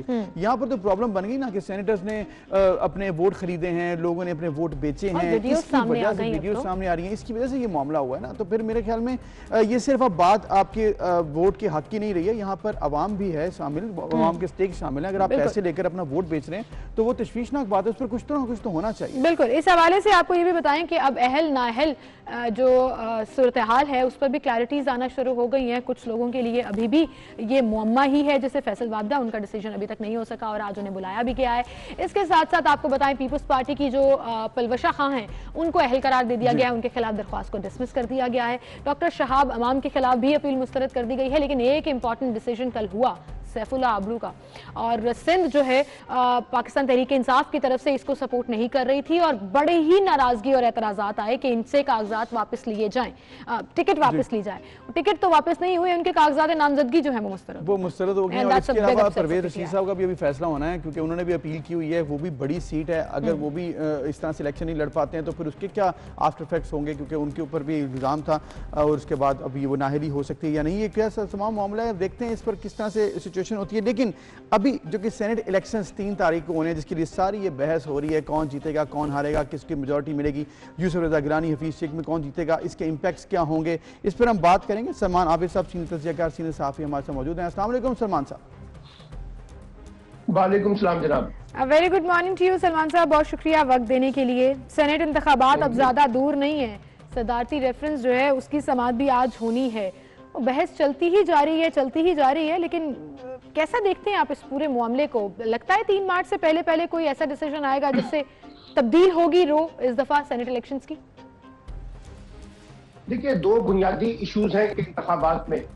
पहला इशू तो ये है कि क्या ये ओपन बैलेट या खुफिया बैलेट के दरमियान जो मामला चल रहा है अदालत के अंदर, इसमें से क्या फैसला आता है, और दूसरा फैसला जो है वो ये है कि एक तासुर ये मिल रहा है कि इस वक्त हुकूमती ऐवान जो है उसमें काफी दरारें हैं और काफी तकसीम है। यानी कल जो प्राइम मिनिस्टर खैबर पख्तूनख्वा में गए तो वहाँ कई अरकान कौमी असम्बली और सूबाई असम्बली जो PTI से ताल्लुक रखते थे वो वजीर आजम के इजलास में शरीक नहीं हुए। इसलिए ये कहा जा रहा है कि एक बड़ा डंड जो है वो अपोजिशन जो है वो डालेगी हुकूमती ईवान के अंदर, और खास तौर पे जो यूसुफ रज़ा गिलानी साहब की नशिस्त है इस्लामाबाद से, वो उसमें वो एक बड़ा सरप्राइज देने की पोजीशन में आ सकते हैं जी। अब इसी तरीके से कहा जा रहा है कि पंजाब में भी एक आध नशिस्त कम हो सकती है, तो ये दो चीजों के दरमियान मुकाबला चल रहा है और प्राइम मिनिस्टर बार बार कह रहे हैं कि अरकाने कौमी असम्बली सूबाई असम्बलियों की बोलियां लग रही हैं। इस तराजू में देखना होगा कि सुप्रीम कोर्ट का फैसला क्या आता है, नंबर 1, और दूसरी बात यह है कि पीटीआई जो है वो अपने अरकान को किस हद तक काबू में रख सकती है और किस हद तक जो ये खतरा उनके ऊपर मंडरा रहा है कि उनके लोग कहीं दूसरी जगह पर जाकर वोट ना दे दें, उसके किस हद तक इम्कानात हमें नजर आएंगे। ये दो इशूज हैं इस वक्त सेनेट के इंतखाबात के हवाले से जो चल रहे हैं। बिल्कुल सलमान आबिद साहब, अब ये जो दोनों इश्यूज हैं अगर इन पर हम बात करें, अब ओपन बैलेट के लिए कहा जा रहा है कि पाकिस्तान तहरीक इंसाफ ने जैसे ही इस पर असेंबली में बिल पेश किया तो ये ना हो सका और इसलिए अब ये रेफरेंस दायर हुआ, फिर उसके बाद अब ये अदालत में मामला है और नून लीग और Peoples Party already charter of democracy में इस पर बात कर चुकी हैं। फिर आपको क्या लगता है क्यों नहीं इस पर अभी तक इत्तेफाक राय हो सका और इतना डिले हुआ कि अब सेनेट के इलेक्शन के बाद फिर आगे इस पर फैसला नहीं हो सका? देखिए, बात यह है कि मोस्टली जो कानूनदान है वो ये कहते हैं कि ये जो अमेंडमेंट है ये कॉन्स्टिट्यूशनल रिक्वायरमेंट के तकाजों के दरमियान आती है। यानी अगर आपने ओपन बैलेट या खुफिया बैलेट में से किसी एक जगह पर जाना है, यानी ओपन बैलेट की तरफ जाना है, तो आपको पार्लियामेंट के जरिए 2/3 मेजॉरिटी से कॉन्स्टिट्यूशनल अमेंडमेंट करनी पड़ेगी। बिल्कुल, हुकूमत का मौकफ ये था कि हम इसके कानून साजी कर सकेंगे, लेकिन बज़ाहिर मुझे लग ये रहा है कि ये कॉन्स्टिट्यूशनल अमेंडमेंट का मामला है, इसलिए मुझे इसके इम्कानात कम लगते हैं कि सुप्रीम कोर्ट जो है वो ओपन बैलेट की तरफ जाए। अलबत्ता इसका इम्कान ज्यादा है कि सुप्रीम कोर्ट कोई ऐसा फैसला सुना दे जिसमें इलेक्शन कमीशन को कुछ पाबंद, कोड ऑफ कंडक्ट जो है जो पाबंद कर दे। अगर कोई रुकने असेंबली सूबाई असेंबली अपनी पार्टी से हटकर वोट देता है तो मुझे लगता है कि कोई चीजें सामने आ सकती है की कॉन्टेक्स्ट में जो होंगी और अगर उसमें उस एक बड़े वाज़ेह तौर पर सुप्रीम कोर्ट ने कहा है और अटॉर्नी जनरल ने भी कहा है कि एक शख्स जो है वो खुलकर अपनी पार्टी की मुखालफत करके वोट देता है, वो तो समझ आती है। ठीक सलमान आबिद साहब, लेकिन अगर कोई शख्स खुलकर मुखालफत भी नहीं करता और दबे दबे लफ्जों में वोट दे देता है तो फिर वो सवाल उठेगा। बिल्कुल ठीक कह रहे हैं आप। आपकी आवाज़ में थोड़ी सी डिस्टॉर्शन आ रही है, मैं चाहूंगी कि हम आपसे दोबारा राब्ता करें और सिग्नल्स का जो प्रॉब्लम है जिसकी वजह से आपकी आवाज़ क्लियर नहीं आ पा रही थी तो उसको करेंगे। आपने एक बात बिल्कुल ठीक की कि पार्टी के अगेंस्ट अगर कोई वोट दे रहा है तो वो खुलकर उस पर बात भी करें और जमहूरियत का अगर जिक्र किया जाता है कि हमारे पास राइट है, फ्रीडम ऑफ एक्सप्रेशन है, तो फिर उसको इस्तेमाल अगर करना है तो ओपनली कहें। मुझे इस बात की समझ नहीं आई अभी तक, क्योंकि जब सलमान आबिद साहब ने भी कहा है कि ये इस पर इत्तेफाक राय नहीं हो सका, 2/3 मेजॉरिटी से होना था।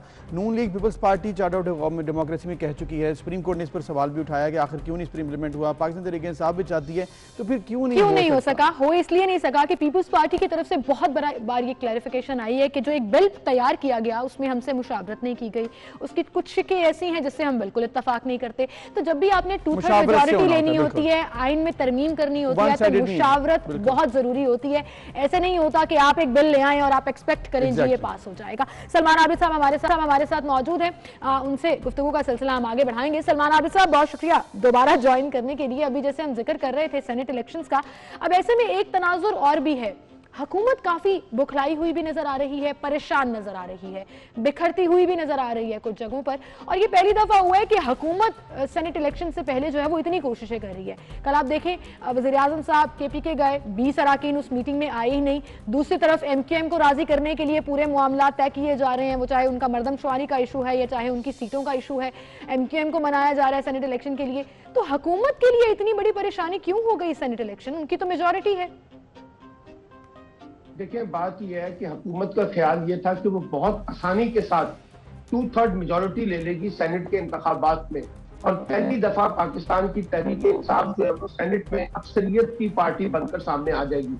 अब उसमें जो दरारें नजर आ रही है, जिसका आपने कहा उनके इत्तेहादी जमातों के हवाले से, उनकी अपनी जमात के हवाले से, परसों जो फारिग किया गया है लियाकत खट्टक को, उन्होंने भी इंकशाफ किया कि पार्टी के अंदर बड़ी ग्रुपबंदी है। तो ये एक बड़ा चैलेंज होगा इमरान खान साहब के लिए कि सेनेट के इंतखाबात से पहले वो अपने नाराज अरकान को, चाहे वो उनकी पार्टी के हैं चाहे वो इत्तेहादी जमातों के हैं, उनको किसी जगह पर राजी कर सकें।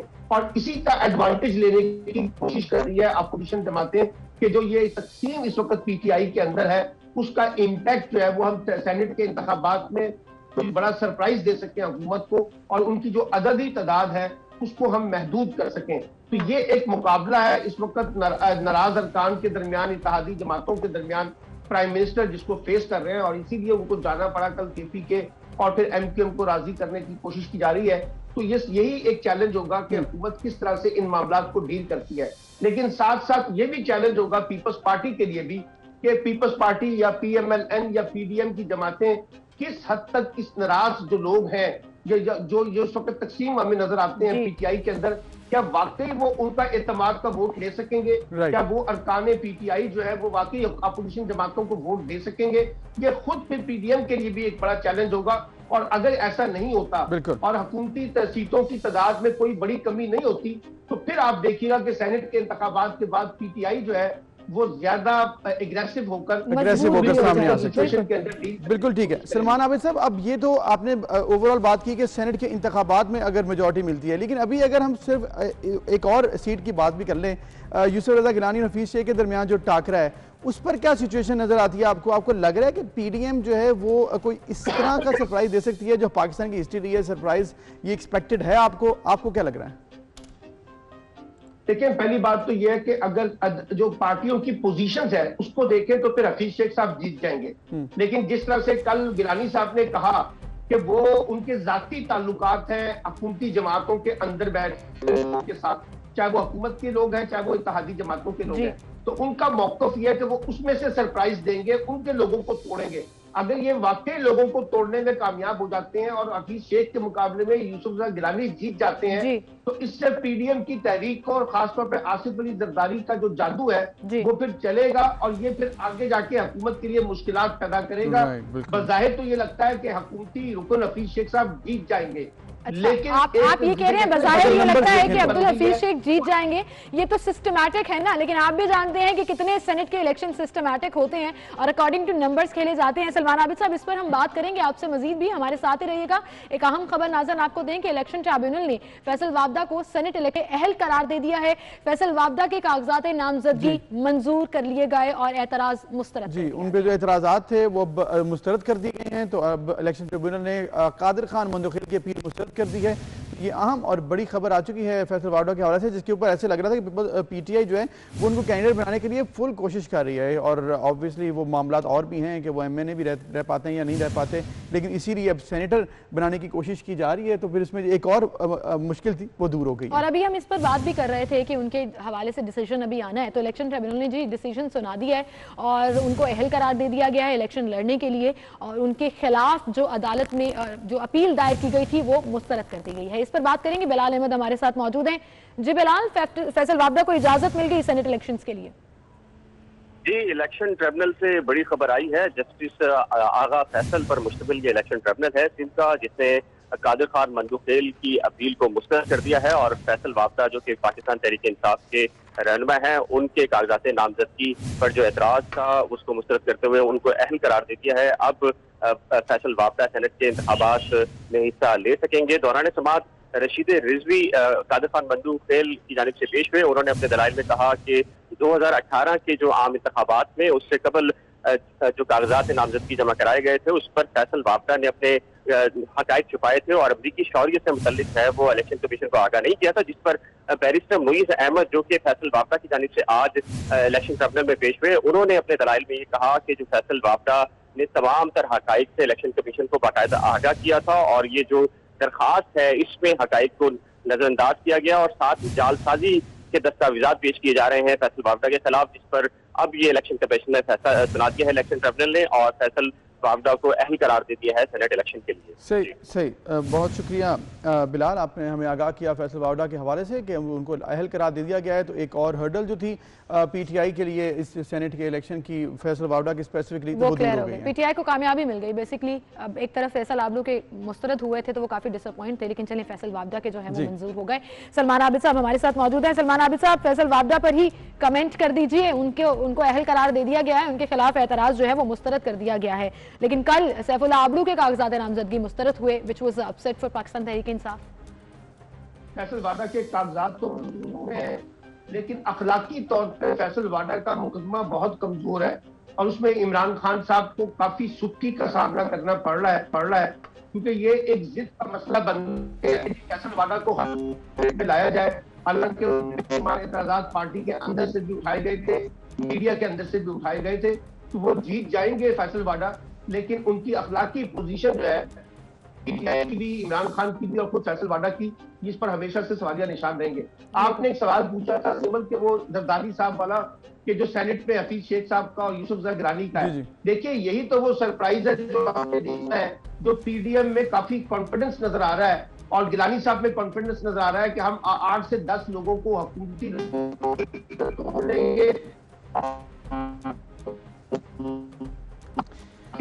एक बार फिर डिस्टॉर्शन सलमान आबिद साहब की बात, लेकिन बड़ी जबरदस्त हमें क्रक्स जो है वो समझ आ गया है कि यही वो सरप्राइज है। यूसुफ रज़ा गिलानी की अगर सीट जीत जाती है पीडीएम तो वो बहुत बड़ा सरप्राइज। आसिफ जरदारी साहब की जो मैजिक है, उन्होंने कहा है कि वो इस्तेमाल होता है या नहीं होता, या वो इफेक्ट उसका आता नजर या नहीं आता, तो वो एक डिसाइसिव हो सकता है और आगे आइंदा के लिए मुश्किलात भी हो सकती है गवर्नमेंट के लिए। आपको छोटा सा एक फैक्चुअल हिंट, अभी हम वो स्टोरी कर चुके हैं और हम उस पर बात भी कर चुके हैं और आप देखिएगा कि 3 मार्च को वो बड़ा इंपॉर्टेंट रोल प्ले करेगा। और वो वन लाइनर ये है कि कल 20 अराकीन मीटिंग में नहीं थे, केपीके से एमएनएज भी उसमें शामिल थे, 14 एमएनएज इमरान खान साहब की मीटिंग में नहीं आए।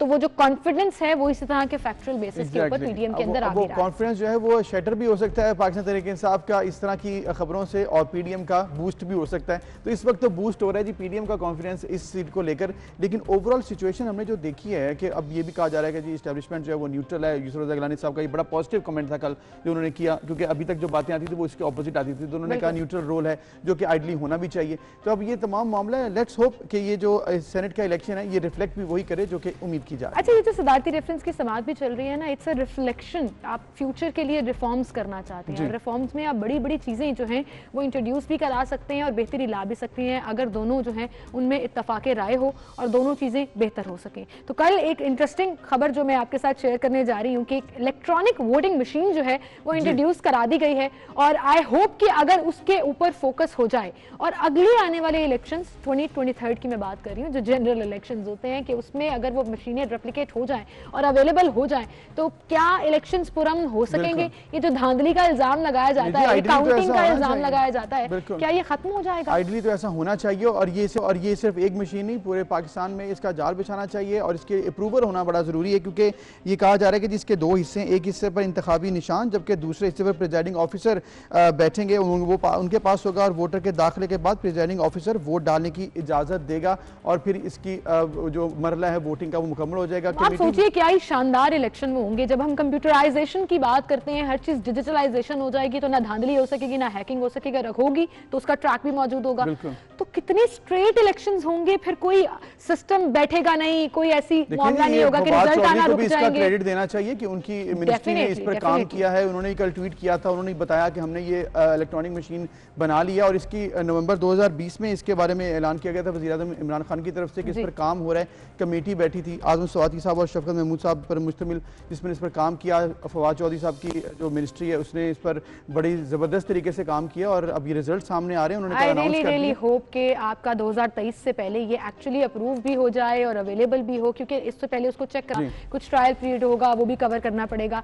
बट आई होप कि अब इलेक्शन जो है वो पुरअमन हो जाने चाहिए। दुनिया भर में जो इलेक्शन जो है वो बड़े सिस्टमैटिक तरीके से होते हैं।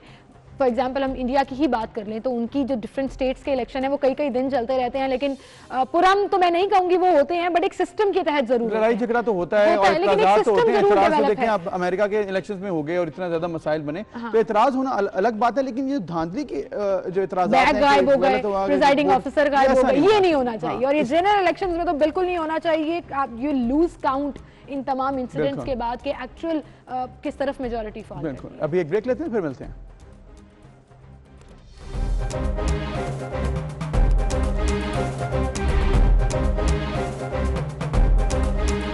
रहनुमा मुस्लिम लीग नून एहसन इकबाल मीडिया से गुफ्तगू कर रहे थे एहतसाब अदालत के बाहर, जो कि आपने मुजाहरा किया और उनकी बातें भी सुनी। लेकिन दूसरी जानिब हम ज़रा अपनी अगली स्टोरी की तरफ चलते हैं अब, और अगली स्टोरी हमारी PSL मैच के हवाले से है। और मैं अबूज़र ये करना चाहती हूँ कि मैंने कल आपको बोला था कि लाहौर कलंदर्स बड़ी फॉर्म में है और वो ले उड़े। बिल्कुल, 179 का बड़ा टारगेट था, लेकिन लाहौर कलंदर्स ने बड़े जबरदस्त तरीके से, ऐसे लगा कि 179 का टारगेट कुछ था ही नहीं। 9 विकेट्स पड़ी हुई थी। इतनी स्मूथ बैटिंग की मोहम्मद हफीज ने, ऐसे लगा कि जिस तरह वो उनका बैट आ रहा था बॉल के ऊपर, तो ऐसे लग रहा था जबरदस्त तरीके से वो अपनी फॉर्म में है और बहुत अच्छी हिटिंग की उन्होंने भी और साथ उनके फखर जमान ने भी। तो बॉलिंग में 180 का टारगेट 115 की partnership what a great partnership it was और कितने कॉन्फिडेंस के साथ ये खेल रहे थे। और आप सोचें सोशल मीडिया वालों ने पहले से ही आना शुरू कर दिया और प्रेशर डालना शुरू कर दिया और बहुत से ट्वीट्स में कल ये देख रही थी जिसमें वो ये कहते कि मोहम्मद हफीज साहब प्लीज जो हमारा T20 वर्ल्ड कप आ रहा है ना उस तक आप इसी फॉर्म में रहें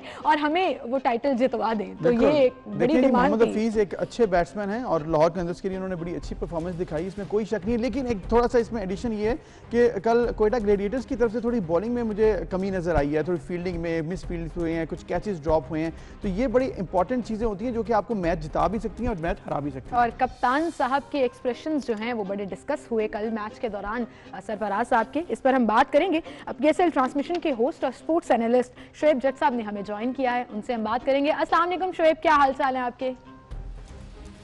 वालेकुम अस्सलाम, अल्हम्दुलिल्लाह। और आपकी लाहौर कलंदर की कामयाबी की खुशी जो है वो छुपाई नहीं छुप रही, जिस तरीके से आप अभी डिस्कस कर रही थी। और अबूजर जिस तरीके से क्रिकेटिंग टर्म्स में बात कर रहे थे कि हफीज का बैट जो है वो बड़ा अच्छा आ रहा था, मुझे लग रहा है कि जिस तरह क्रिस गेल कल हफीज का बैट मैच एंड होने के बाद चेक कर रहे थे कि ये कौन सा बल्ला है जिससे इतनी फैंटी लगी है, तो मेरे ख्याल से अबूजर भी शो के बाद जाएंगे हफीज से बैट मांगने के लिए। मैं खुद हैरान था शोएब कल हो क्या रहा है, इतने आराम से टीम सेलेक्ट की हुई थी तो I was rubbing it on Abuzar's face क्योंकि अबूजर की टीम जो है वो कोयटा है और मेरी लाहौर है। ये देखिए ये कंपटीशन अच्छा होता है, एक तो ग्राउंड पे कंपटीशन है और एक इस तरह की जब गैदरिंग्स होती हैं, कोलीग्स होते हैं या दोस्त होते हैं, जब उनमें बैठ के इस तरह का कंपटीशन होता है तो ये हेल्दी जो है वो प्रैक्टिस है, क्रिकेट भी डिस्कस होती है और असल मजा आता है दोस्त को टीज करने का। तो मैं फील कर सकता हूँ इस टाइम कि आप अबूजर को इस तरीके से टीज कर रही होंगी और अबूजर कह रहे होंगे कोई मसला नहीं, अगली बारी फेर। हाँ, अगली बारी फेर। तो ये बताइएगा कि अगली बारी तो अभी कोयटा की आनी है, लेकिन जो कल हुआ है उस पर अगर हम थोड़ा सा एनालिसिस कर लें कि आपको क्या लगा कि कोयटा ने कुछ कमजोरी दिखाई या लाहौर ने आउटस्टैंड परफॉर्मेंस दिखाई है? देखिए मेरे ख्याल से PSL इंतजामियों को एक बात समझ आ गई कि अगर आपको एंटरटेनिंग क्रिकेट देखनी है ना देनी है और अगर आपको इस तरह की क्रिकेट देनी है कि जिसमें स्पॉन्सर्स जो है वो इन्वॉल्व हो या वो डिस्कस हो, तो आपको हाई स्कोरिंग गेम की तरफ जाना होगा। शुरू के मैचेस जो है वो लो स्कोरिंग थे, कल का विकेट जो है वो उन्होंने सीधा रखा, यही वजह थी कि वहां पे हाई स्कोरिंग गेम हुआ। अभी फील्डिंग की आप बात कर रहे थे कि ग्लैडिएटर्स की फील्डिंग जो है वो अच्छी नहीं थी, लेकिन आप देखेंगे कि गेल के भी दो कैच छोड़े। इसी तरीके से जो लाहौर की फील्डिंग कर रहे थे वो कोई बहुत आउटस्टैंडिंग फील्डिंग नहीं थी, बस एवरेज किस्म की फील्डिंग थी। असल बात ये है कि सीधे ट्रैक बनना शुरू हो गए हैं, ये कल एक आगाज है। इसका मतलब है कि आने वाले गेम्स में 190 को भी मैचेस छुएंगे, 200 प्लस भी मैचेस जाएंगे। और देखिए लीग्स की खूबसूरती ही यही है, क्राउड जो है ना वो बड़ी एंटरटेनिंग क्रिकेट चाहता है, वो नहीं चाहता कि वो इस तरह की क्रिकेट हो जिसमें लो स्कोरिंग गेम हो, आपको ज्यादा बॉल डॉट देखने को मिले या ज्यादा सिंगल डबल या स्ट्राइक रोटेट होता हुआ देखने को मिले। वो चाहते हैं बस गेल आए तो वहां पे गेल स्टॉर्म भी आ जाए, हफीज आए तो वो भी छक्कों की बरसात कर दे, इवन कोई टेल एंडर भी आगे बैटिंग कर रहा हो तो वो भी छक्के लगाए, चाहे वो हसन अली की सूरत में हो या किसी और टीम का कोई और खिलाड़ी हो। तो एंटरटेनिंग क्रिकेट जो है वो होने जा रही है, मुझे ऐसा लगता है, फील आ रहा है, क्योंकि मैं कराची के नेशनल स्टेडियम में बहुत ज्यादा क्रिकेट जो है वो कवर कर चुका हूँ, विकेट के बिहेव को जानता हूँ। तो विकेट सीधा होता जा रहा है, जितना विकेट सीधा होगा उतने चौके छक्कों की बरसात आएगी और आप देखिएगा कि आपके स्टूडियो में इसकी गूंज भी सुनाई देगी। बिल्कुल, गूंज स्टूडियो में भी सुनाई देगी। और चूंकि स्टेडियम्स अभी कंप्लीटली ओपन नहीं है तो लोग अपने टीवी स्क्रीन के सामने जो है ना वो बैठकर स्क्रीन कर रहे होते हैं। जैसे कल मैं करी थी, आगा सलमान ने जब क्रिस गेल का कैच छोड़ा तो मैंने कहा लो अब तो मैच गया हाथ से, 2 दफा कैच छोड़ दिया, वो 68 प्लस रन्स पर चले गए। लेकिन शोएब कल आपका मैं उस दिन शो देख रही थी PSL ट्रांसमिशन में, जब आपने सरफराज से बात की और आपने उनको क्वेश्चन किया कि आप ओपनिंग पे क्यों आ गए, तो कल रात को जब वो आए 2 डाउन पर तो मैं हंस रही थी कि ये शोएब ने इनको पकड़ लिया था, जी आप अपनी मर्जी से जहां मर्जी आ जाएंगे, तो वो 2 डाउन पर आए।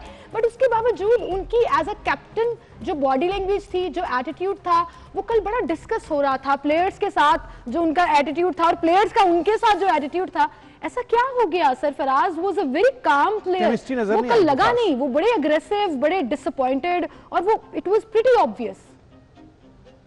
देखिए इस टाइम प्योरली आप लाहौर कलंदर की सपोर्टर बन के बात कर रही हैं, सरफराज कभी भी काम नहीं रहे, सरफराज हमेशा ऐसे ही रहे। आप चैंपियंस ट्रॉफी के मैच देखें, चैंपियंस ट्रॉफी में जब फाइनल था पाकिस्तान इंडिया का, एक एक गोल पे जिस तरीके से सरफराज एग्रेशन दिखा रहे थे, या उससे पहले जब सरफराज कैप्टन नहीं थे, जिस तरह सेंचुरी बना के वो जो है वो बल्ला लहराते थे, या वहां पे कोई मिसफील्ड हो जाती थी, जिस तरह चीखते चलाते थे। हाँ ये था कि सरफराज ने ओवर द पीरियड अपना ये जो अग्रेशन थी या एंगर था वो जरा कम कर दिया था। तो शायद लोग जो है वो भूल गए थे, फरामोश कर गए थे। सरफराज हमेशा से ऐसे ही है। हाँ कल का मैच जो है वो, क्योंकि अब सरफराज वो टॉक ऑफ टाउन बन गए हैं, परफॉर्मेंस एक बात आपको मानना पड़ेगी कि सरफराज से काफी अरसे से नहीं हो रही, तो इस वजह से वो डिस्कशन का हिस्सा रहते हैं। लेकिन इन्हीं वजह से कभी रिजवान के साथ उनको कनेक्ट कर दिया जाता है, कभी उनके एक्सप्रेशंस को, कभी हफीज के साथ उनको कनेक्ट कर दिया जाता है। तो ये मेरे नजदीक तो अच्छी बात है कि हमारी क्रिकेट जो है वो डिस्कस हो रही है। अब जिस तरीके से वो इजहार कर रहे थे, ये अमूमन उनका स्टाइल है। और आपको एक और बात बताता चलूं कि सरफराज से तो मैंने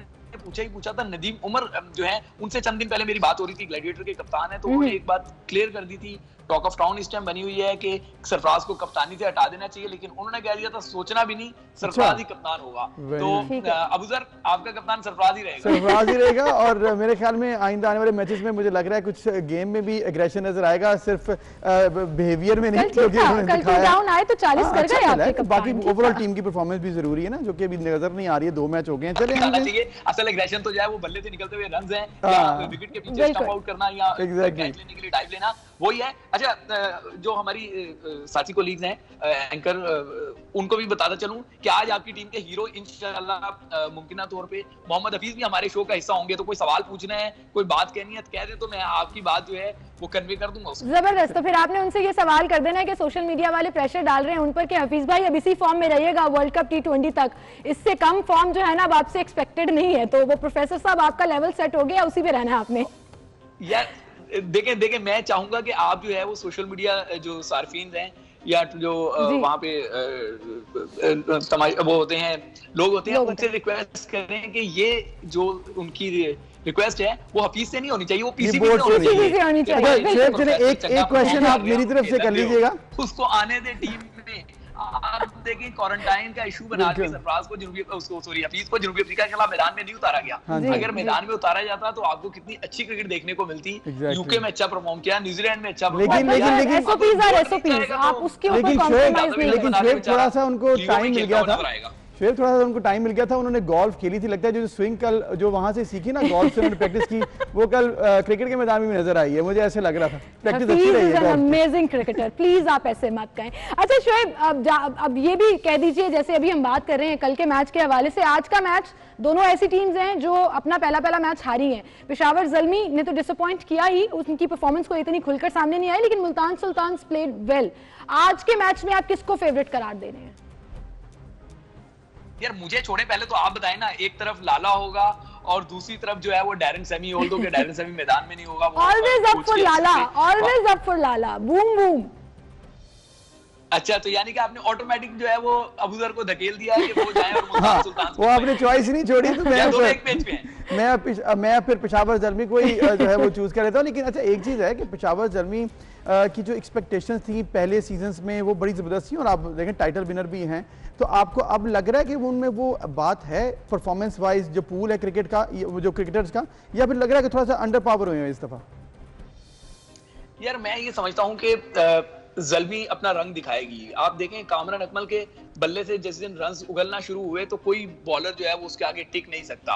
तो वहां पे फिर मोहम्मद इरफान को हम बड़ा अंडररेट कर रहे हैं। पाकिस्तान के क्या दुनिया के टॉलेस्ट बॉलर हैं, अगर इरफान भी मैदान में होते हैं तो यकीनी तौर पर सुल्तान्स के लिए थोड़ा सा मुश्किल हो सकता है। आज का मैच कांटे का मुकाबला होगा।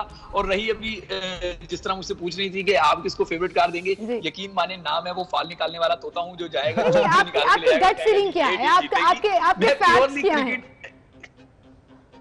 सॉरी मैं सुन नहीं सका। मैंने कहा आपकी गट फीलिंग क्या है, दोनों में से आज ज्यादा स्ट्रॉन्ग कौन रहेगी टीम? देखिए मैं प्योरली वो जर्नलिस्ट हूँ जो तलाश कर रहा होता है कि कहां लूप होल्स हैं, उनको डिस्कस करना होता है। अच्छा। मतलब आपने सियासी जवाब देने हैं, आपने हमें नहीं बताना कि आप कौन सी टीम को सपोर्ट कर रहे हैं। वो आप नहीं बताने वाले, वो सिर्फ क्रिकेट के ऊपर एनालिसिस करेंगे। शोएब, इसके अलावा ये जो PSL तो माशाल्लाह बड़े जबरदस्त तरीके से चल रहा है और इस पर हम बात भी करते रहेंगे ओवरऑल। लेकिन एक और बात जो कि बड़ी इंपॉर्टेंट है और इस वक्त इंटरनेशनली डिस्कस भी हो रही है, वो हमारा बड़ा जबरदस्त स्टेडियम है गवादर क्रिकेट स्टेडियम, जो कि लॉन्च भी कर दिया गया है। उधर क्रिकेट मैचेस भी हुए हैं और आइंदा आने वाले दिनों में ये भी अनाउंस किया गया कि PSL की 2 टीम्स भी वहां पर जाके खेलेंगी। ये कितनी बड़ी खबर लगी आपको? डेट शायद आ रही थी जिसमें कराची किंग्स और कोयटा ग्लैडिएटर्स का जिक्र आ रहा था। देखें कराची किंग्स से मेरी बात हुई क्योंकि उसका नाम आ रहा था कि वो जाके मैच वहां पे खेलेंगे। फिर ग्लैडिएटर्स से भी बात हुई तो कराची किंग्स ने क्लियर कर दिया कि 25 की तारीख जो है वो कोई अभी तक डिसाइड नहीं अच्छा, हुई। पाकिस्तान क्रिकेट बोर्ड जो है वो देखेगा, फिर खिलाड़ियों की अवेलेबिलिटी का मामला है। और एक और इशू जो है वहाँ पे इश्यूज जो हैं, मैं खुद ग्वादर में बहुत बार जा चुका हूँ, स्टेडियम में जाके खेल भी चुका हूँ मैं, तो वहाँ पे कैपेसिटी का बड़ा इशू है, उसके सराउंडिंग बहुत ओपन है। आपको पता है कि पाकिस्तान में जो क्रिकेट वापस आई है अल्हम्दुलिल्लाह, एक गैप के बाद जो एक अनफॉर्चुनेट वाकया हुआ था लाहौर में लिबर्टी चौक के करीब, उसके बाद अब क्रिकेट वापस आई है, तो कोई रिस्क लेना नहीं चाहेगा। अगर वहां पे कराची किंग्स जाती है, ग्लैडिएटर्स जाती हैं, चाहे उसमें लोकल प्लेयर्स हों, लेकिन ये बड़े ब्रांड बन चुके हैं, इंटरनेशनल ब्रांड बन चुके हैं पाकिस्तान सुपर लीग की वजह से। तो मुझे नहीं लगता कि इतनी जल्दी कोई मामला वहां पे हो सकेगा। बड़ा ओपन एरिया है, सिक्योरिटी के तमाम जो है वो एस्पेक्ट्स जो हैं उनको वो जब फुल प्रूफ कर लेंगे, वहां पे किसी किस्म का एरर नहीं होगा, फिर जाके ये मैच करवाने का इनिशिएटिव लिया जाएगा। लेकिन इस दौरान अच्छी बात ये है कि पाकिस्तान के टेस्ट कप्तान इंतजामुल हक गुज़िश्ता रोज जो है वो कोयटा गए, जाम कमाल से उनकी मुलाकात हुई और फिर जाम कमाल ने स्पेशल जेट उनको दिया और वो गवादर गए, वहां थे गवादर गए। गवादर जाके इंतजामुल हक ने उस ग्राउंड की पूरी इंस्पेक्शन की, वहां पे एक मैच देखा, तो उन्होंने भी कुछ वैल्यूएबल जो है वो एडवाइजेस दिए हैं, सजेशंस दिए हैं कि इस स्टेडियम को हम नेशनल स्टेडियम से इंटरनेशनल प्लेटफॉर्म पे किस तरह लेकर जाएंगे। उसकी तस्वीर आई और उस तस्वीर के बाद जब इंटरनेशनल क्रिकेट काउंसिल ने उसको शेयर किया तो पूरी दुनिया ने की नजरें जो है वो उस जानिब आ गई कि चारों तरफ जो है वो ड्राइनेस है और उसके दरमियान ग्रीनरी है, वो वैसे ही बहुत ज्यादा आंखों को भाती है। फिर सी भी है वहां पे, तो वहां जाके क्रिकेट खेलने तो आपको न्यूजीलैंड की फील आती है कि विंडी जो है बहुत ज्यादा वहां पे एटमॉस्फेयर होता है। तो मजे की चीज है, पाकिस्तान के कई ग्राउंड ऐसे आगे आएंगे जो दुनिया की तवज्जो हासिल करेंगे इंशाल्लाह। बहुत शुक्रिया शोएब, आप हमारे साथ मौजूद थे। और एक बात आपकी बिल्कुल ठीक है कि it's such a beautiful stadium. Hope कि पीसीबी जो है वो इसको टेकअप करके जितनी सजेशंस आ रही हैं और क्रिकेट काउंसिल जो है वो उसको मेक श्योर करे कि इट्स द सिक्योरेस्ट ग्राउंड, तो वो एक बहुत खूबसूरत एडिशन होगी इंशाल्लाह। और ये जल्द हो भी जाएगा और इसके ऊपर काम भी हो रहा है, मजीद काम होना चाहिए ताकि इधर भी एक इंटरनेशनल मैच हो सके या एटलीस्ट पीएसएल का मैच हो सके। और इसी दुआ के साथ एक ब्रेक लेते हैं, फिर मिलते हैं।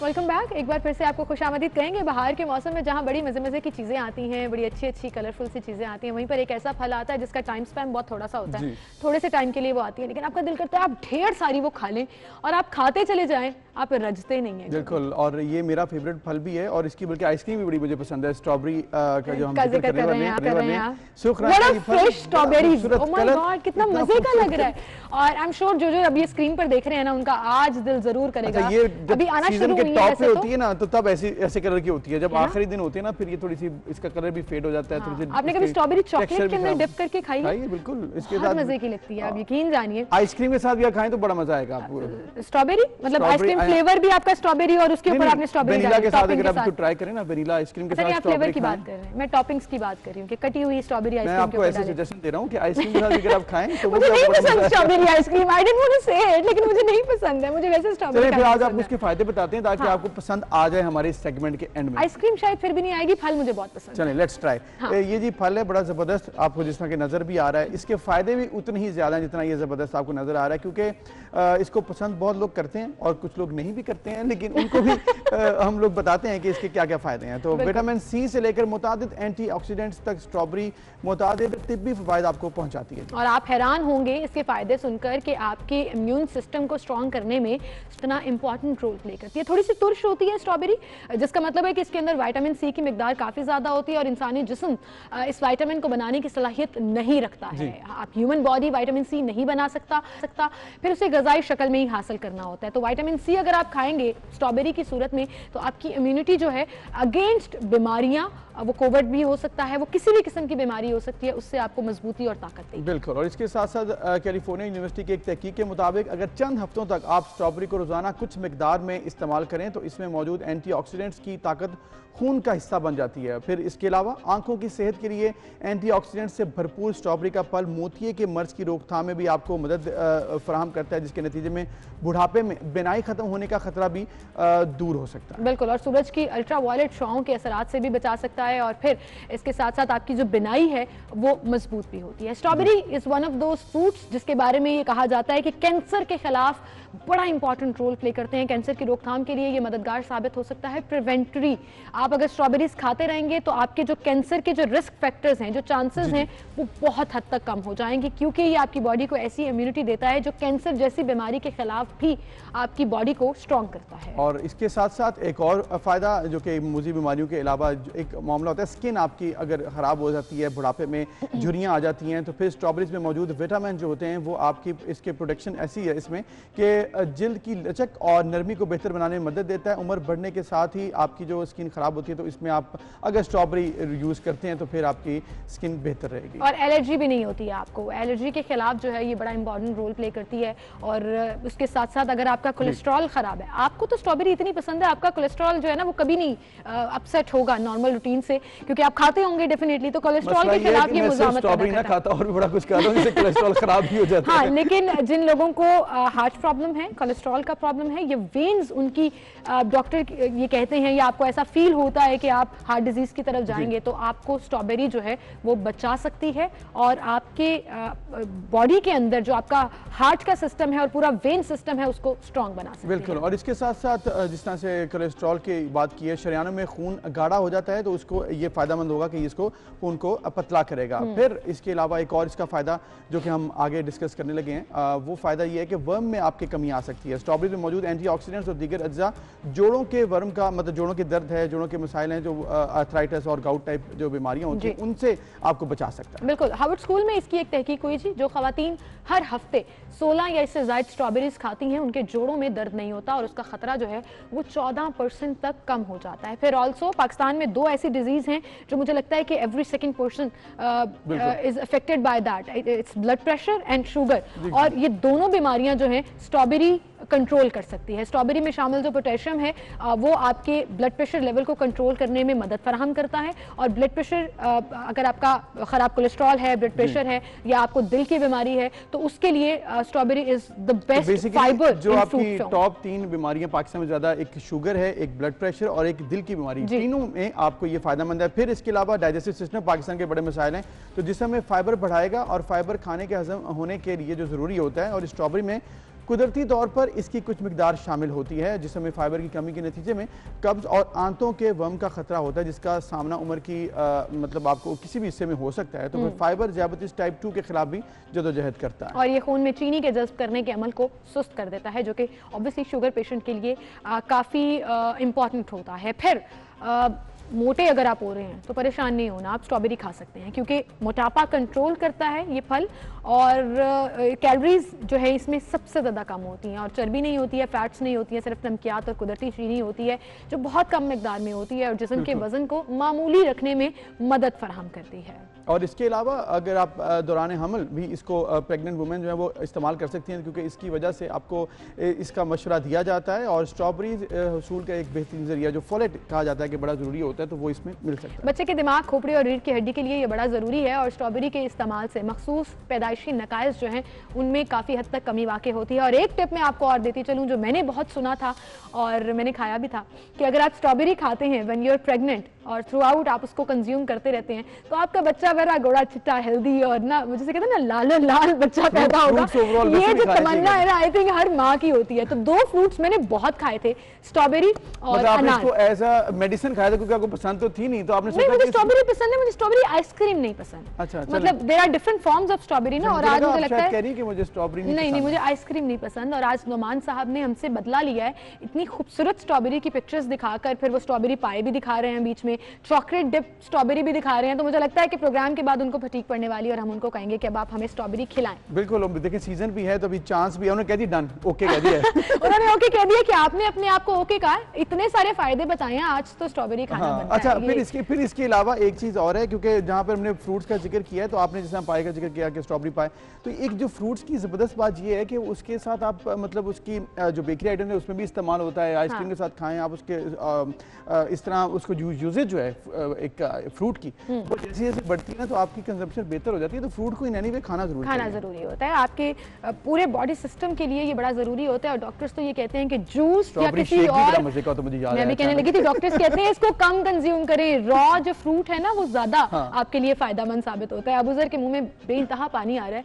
और इससे पहले कि वो अभी कह दें कि मुझे स्ट्रॉबेरी खिलाओ, मैं चाहती हूँ हम आगे बढ़ें और अपनी अगली स्टोरी की तरफ चलते हैं। जी, अगली स्टोरी चिड़ियाघर से है, जहां पर एक बड़ा डिसीजन लिया गया है और मैं ये समझती हूँ बड़ा जबरदस्त ये डिसीजन है, क्योंकि जानदार जो चीज है वो उसको तकलीफ भी होती है, उसको मसाइल भी होते हैं, और उन तमाम चीज़ों के लिए हम इंसानों के हाथ में होता है कि वो डिसीजन कैसे लेना। जी बिल्कुल। और इसमें यह है कि कुछ ऐसी नाकाबिल इलाज बीमारियां होती हैं जानवरों को जिसके लिए अब ये हल तलाश किया गया और इसके ऊपर फैसला ऑलरेडी हो चुका है कि पैदाइशी माजूर और नाकाबिल इलाज जानवरों को पुरसकून मौत देने का फैसला कर लिया गया। डायरेक्टर लाहौर चिड़ियाघर शफकत अली ने कहा कि किसी माजूरी और बीमारी का शिकार जानवरों को वाइल्ड लाइफ एक्ट के मुताबिक, ये एक्ट है मतलब ये गैर कानूनी काम नहीं है, उसमें मसनूई तरीकों से मौत दी जा सकती है और मसनूई तरीकों के लिए जहर का टीका लगाया जा सकता है। हलाल जानवर हो तो उसे ज़िबा किया जा सकता है। डिप्टी डायरेक्टर लाहौर चिड़ियाघर केनन सलीम ने यह भी बताया कि लाहौर चिड़ियाघर में माजूरी में मुब्तला एक टाइगर है, एक भूरा रीछ है और एक मादा ज़ीब्रा है, जो कि माजूर जानवरों का हर तरह से इलाज करने की कोशिश की जाती है, लेकिन कुछ चीज़ें, कुछ ऐसी बीमारियां हैं जो इलाज मुमकिन नहीं होता, तो फिर ये मेक श्योर किया जाता है कि वो मिजरी में लाइफ गुजारने के बजाय उनकी जिंदगी को आर्टिफिशियल जहर या तरीके से जो है उनकी जिंदगी को पुरसकून कर दिया जाए और वो इतनी तकलीफ में जिंदगी गुजारने पर मजबूर जी। अब इस बारे में फैसला तो कर लिया गया है। जानवरों को पुरसकून मौत देने की मंजूरी भी दी गई थी 2015 में। किरण सलीम के मुताबिक टाइगर का पिछला धड़ मफलूज है जिसके लिए अब ये फैसला दोबारा से किया गया और अब ना तो वो लोगों के तफरी के लिए बाहर निकाला जा सकता है, ना ही वो अफजाइश नस्ल के काबिल है। और बुरे वालों के हवाले से उनका कहना था कि इसे 2015 में चिड़ियाघर इंतजामिया ने लाहौर के एक सियासी जल से रेस्क्यू किया था और उस वक्त उसकी बिनाई भी कमजोर थी। अब वो बिल्कुल अंधा हो चुका है, बूढ़ा है, तो इसके लिए अब ये फैसला। और जो ज़ीब्रा है वो 7 साल की है और उसको जोड़ों का मसला है जी, वो चल फिर नहीं सकती है, मतलब मुश्किल है, तो उसके लिए भी ये डिसीजन लिया गया है कि उसको अब जो है वो जहर का टीका लगाकर एक्ट के मुताबिक, कानून के मुताबिक उसकी जिंदगी को पुरसकून लेकिन कर कुछ दिया जाएगा। हल्के ऐसे भी हैं जो कि जानवरों के तहफ़्फ़ुज़ के लिए काम करते हैं, वो इसको एक्सेप्ट भी नहीं कर रहे हैं, उसको क्रिटिसाइज भी कर रहे हैं, ये उनका हक है, लेकिन फैसला अब ये हो चुका है इनकी जिंदगी को आसान बनाने के लिए। तो लेट्स सी अब ये किस तरह से इम्प्लीमेंटेशन होगी। बिल्कुल, इसी के साथ आपसे हम इजाजत चाहेंगे, इंशाल्लाह कल सेम टाइम पर फिर से मुलाकात होगी। आप सब अपना बहुत सा ख्याल रखिएगा, मैच जरूर एंजॉय कीजिएगा। अल्लाह हाफ़िज़।